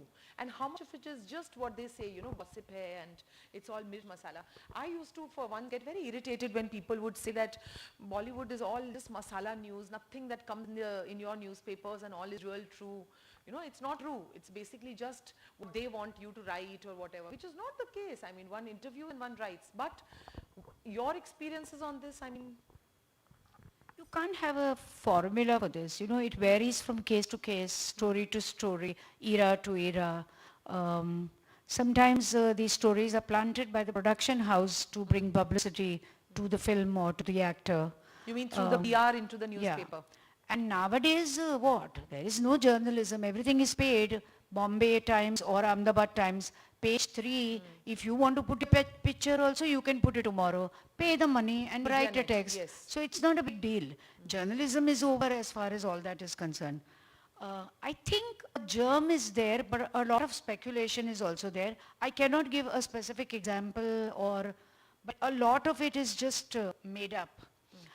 What I had got upset was when Sushant Singh died, and then this whole Kangna tirade started that Bollywood is this, and she made it seem like left, right and center, everybody is just smoking and drugging and doing ayashi and nobody's working. We work as hard as any doctor in a hospital does, or any other chartered accountant or any other professional is doing. In fact, they work extremely hard. And what is this drug are they talking about? For 40 years I'm writing. I have interviewed behind the scenes people, on the screen people. I have never known of anybody drugging or seen any signs of them. No, was she talking about the journalists or was she talking No, about general journalists, Bollywood? nobody's interested. Yeah, the Bollywood people. She was talking, but No. I mean, she tore the reputation apart of Bollywood and made it seem like कुछ काम धंधा ही नहीं है सिर्फ A सब lot लोग of others, नशे including बाते हैं। Meena Das, for example, she's also on YouTube, and a lot of them now have started calling Bollywood Bollyweed. So that is happening. Since his death, there has been a lot of news regarding how Bollywood is a total different nexus. See, I don't know anything about this weed and all, but I don't think that it's only the people here who are having. I'm sure everybody's having it anywhere, whoever wants to have. And everywhere there are good people, bad people, positive people, negative Yeah, people. and same holds for Bollywood. Yeah. These kind of things irritate me. I don't want to discuss of this. Yeah. See. So now that's exactly what I wanted to ask you next, that how do you really decide what and how much should go out, whether it's in a book or in the newspaper or in a column, and what is it that you shouldn't write? There must be some filter within you, right? It's not always the actors who tell you that, okay, Bhavna, please write this much, don't write this. What Rajesh Khanna said is, okay, one case. There may be many others who say things like those, but how do you use that filter? What should be written, what shouldn't be? Because that is what makes your entire, platter of work what it is today. Rajesh Khanna said at that time, but otherwise actors don't dictate. My conscience and my integrity is my filter. I know in my heart what should go and what should not go. And I'm not interested in the personal lives of the stars. I'm not interested who they are dating, who they marry, whether they have children or they don't have children. It's not my job, not my problem. I'm interested in their work. I'm interested how they perform. I'm interested how they deliver. If they are mucking up on that, if they are misbehaving on sets then it is my duty to comment. Who has been your favorite, along these years when it comes to acting? So I'll also stick to that. No. In acting, in terms of the art and craft of cinema, who's So, really been your There favorite? can't be a favorite because somebody who's performing and delivering or is a super actor, it does not mean that that person is going to be good in every film. Yeah, so a few of them. He will have bad or good films. So my favorite, like a class teacher, is the one who performs. Whoever is the last performance that is fantastic is my favorite. Like I just said about Gangubai Kathiawadi and about Sanjay Leela Bhansali. Right. I mean, I feel on a high when I watch a good film. I feel on a high when I watch Rocket Boys on the small screen because it makes me feel so good about India, about these scientists, about myself, and that I'm watching, that I'm appreciating. And I don't read anybody's reviews. I write my review and I'm not I'm not bothered whether everybody gave it 2-star or 3-star. For example, Bijal is here. You know, she felt that I am undecided when I want to travel, whether I want to come one day early, one day late. But the thing is that we are at the mercy of the film producers when they are going to show us the film. And I can't leave my city till I have watched the film, I have written the review, I have done the radio recording of the review, and I have done the video recording of the review. Because I don't want to come here to Ahmedabad and start working. So I was fortunate that Jhund, Amitabh Bachchan starrer, they showed us the review on Tuesday. So by Wednesday I finished everything. And I said, great, now Thursday I can leave. Because morning to agar उसने ticket रखी होती तो मैं पहुंचती ही नहीं.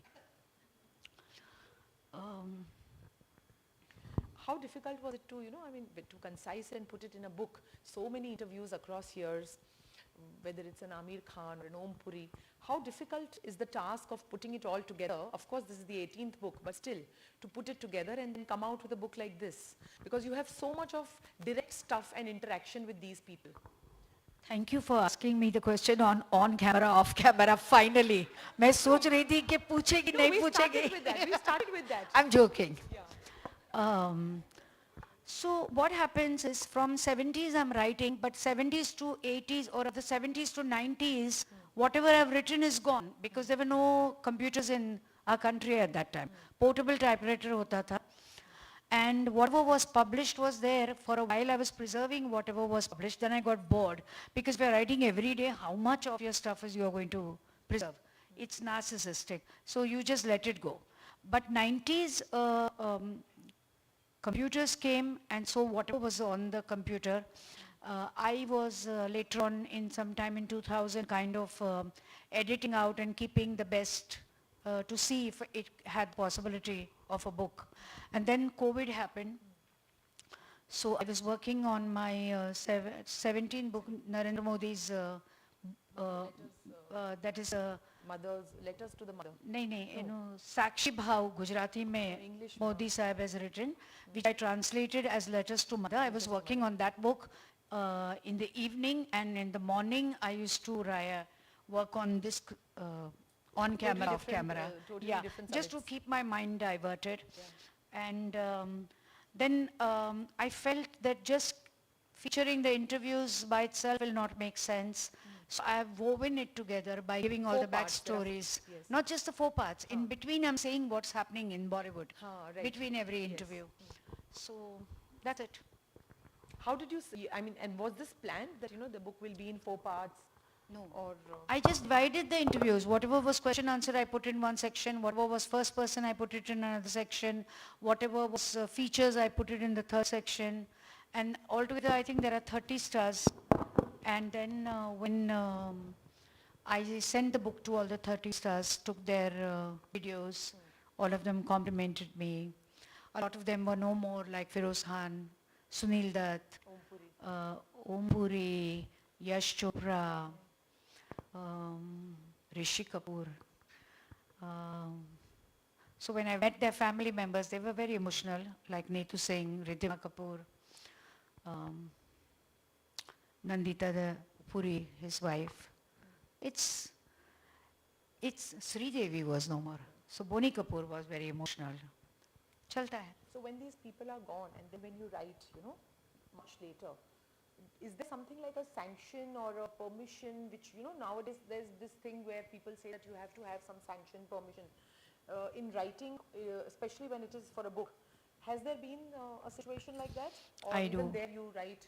I do what I want, and I acknowledge all of them in the book.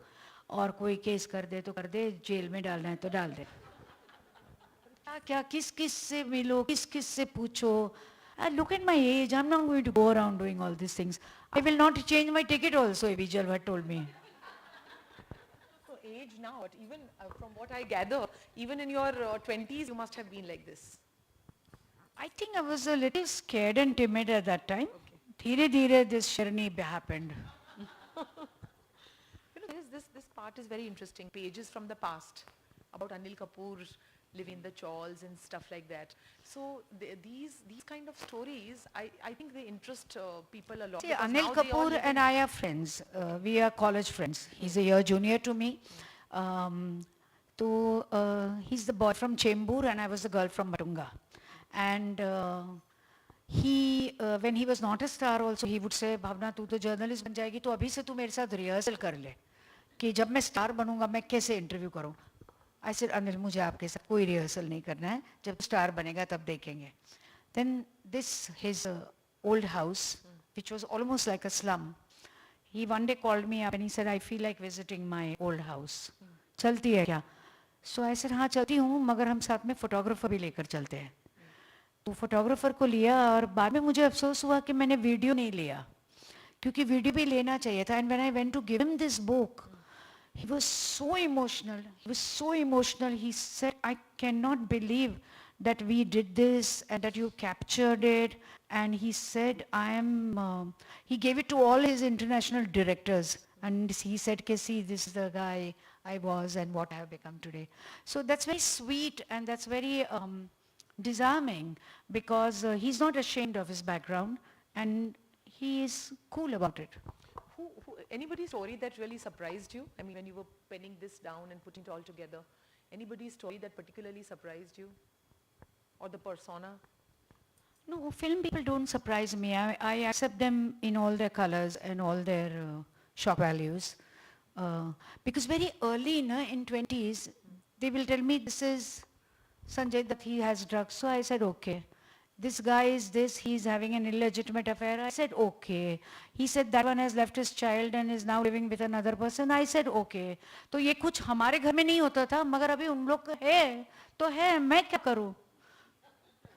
So there are a lot of other interesting stories, but I don't think you would really like me to So be I will just quickly end it with a story of Amir Khan, which is my favorite.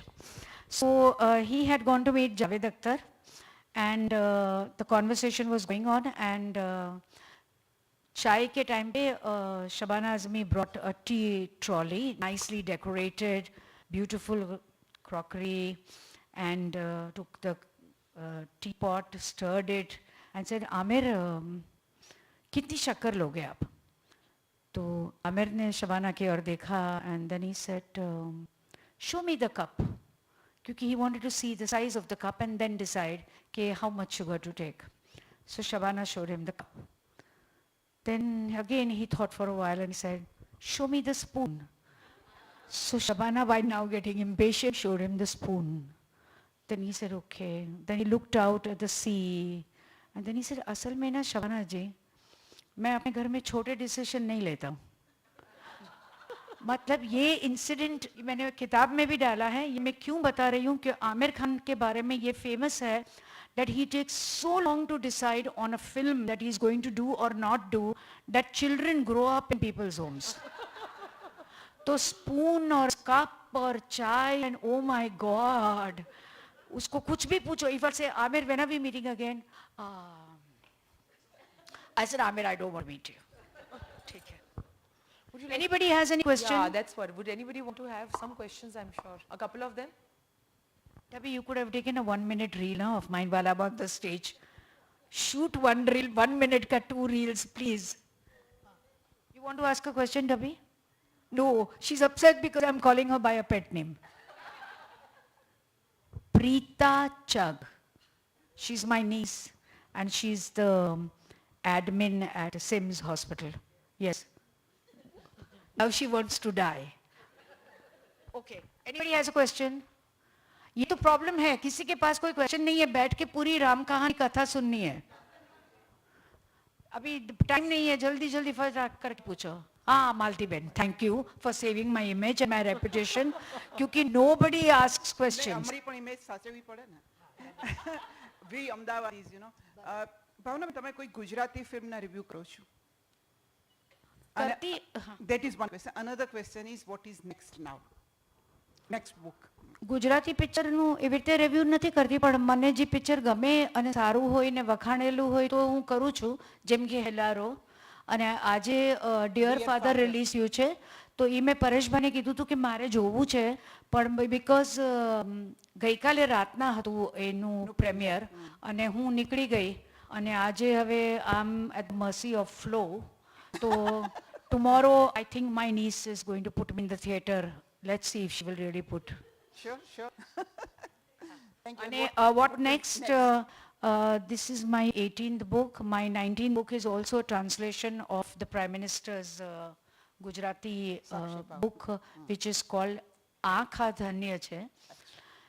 I started on it because I finished this and Letters to Mother in the COVID, and then still COVID was not getting over. And then one day I was cleaning my bookshelf and I saw this Aankha Dhanya Chhe, and I felt that I am so much into Narendra Modi's language at the moment that it will be easy for me immediately to translate. And then I said कि कोई publish करे नहीं करे अभी मैं खत्म तो कर देती हूँ. So I finished it. And Fingerprint is publishing. I think if all goes well, it'll come out in May. And I am on the final draft of my first factual book, which is my parents' love story. It comprises 90 years because my father was born in 1910 and my mother was born in 1912. And I was confused when will I end the story. So I decided it should end with my mother's demise because my father passed away in 83 and my mother passed away in 2000. So it is from 1910 to 2000. It's called Building a Nest. Super. And it goes to almost 3 generations. Very nice.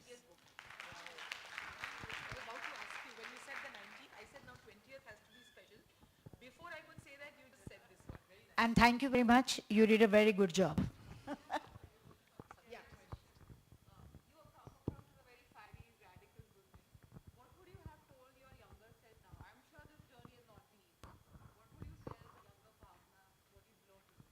I would tell younger Bhavna exactly what my father told me, that be fair, play clean, you will be happy and successful.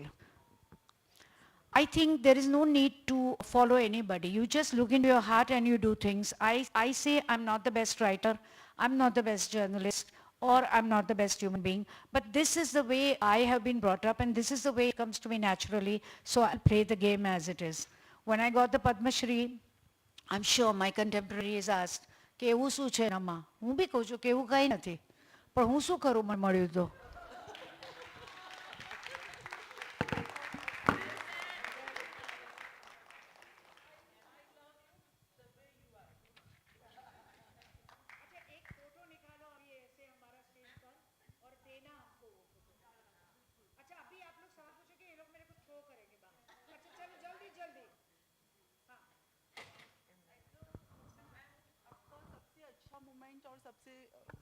As a woman, आपका सबसे अच्छा moment, like proud feeling and the worst feeling. इतनी सारी I don't believe in gender discrimination. I don't think that life has been unfair to me at all as a woman. No man has exploited me. I'm happy in my existence. मुझे कोई शिकायत ही नहीं है किसी से. I think it's very simple. When you wear this kind of an attitude, there will be less people who will mess anyways. You know, no nonsense approach is always... Thank you so much. And it was definitely a wonderful insight for the Bollywood. And we have never been that close to any of the art and artistic people who were on the screen. And she has been through all her life, and it was so nicely, you know, in enclosure ma besina atlu saras sambhalu. It was, we were traveling to Mumbai, Bandra, Matunga, and everywhere. It was wonderful, ma'am, to know from you. And thank you very much, madam. You have moderated the session superb. I would request Mrs. Shilpa Patel to kindly hand over the memento. એવું મારા મનમાં પણ છે પણ મને ના પાડી દીશ. You're always welcome. Not બીજી વાર, again and again. Am I right? Yeah. As it's a pleasant evening today, we shall now move on to the garden lawn area for the next session of the day.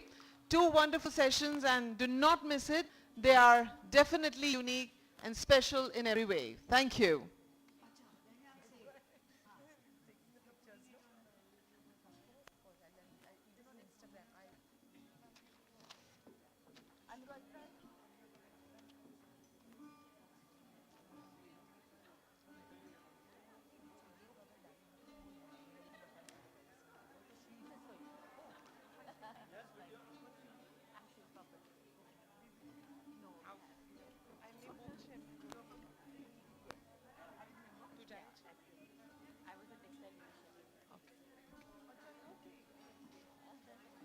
Thank you. Thank you so much. See you all in the garden area. Thank you. Thank you, ma'am. Thank you.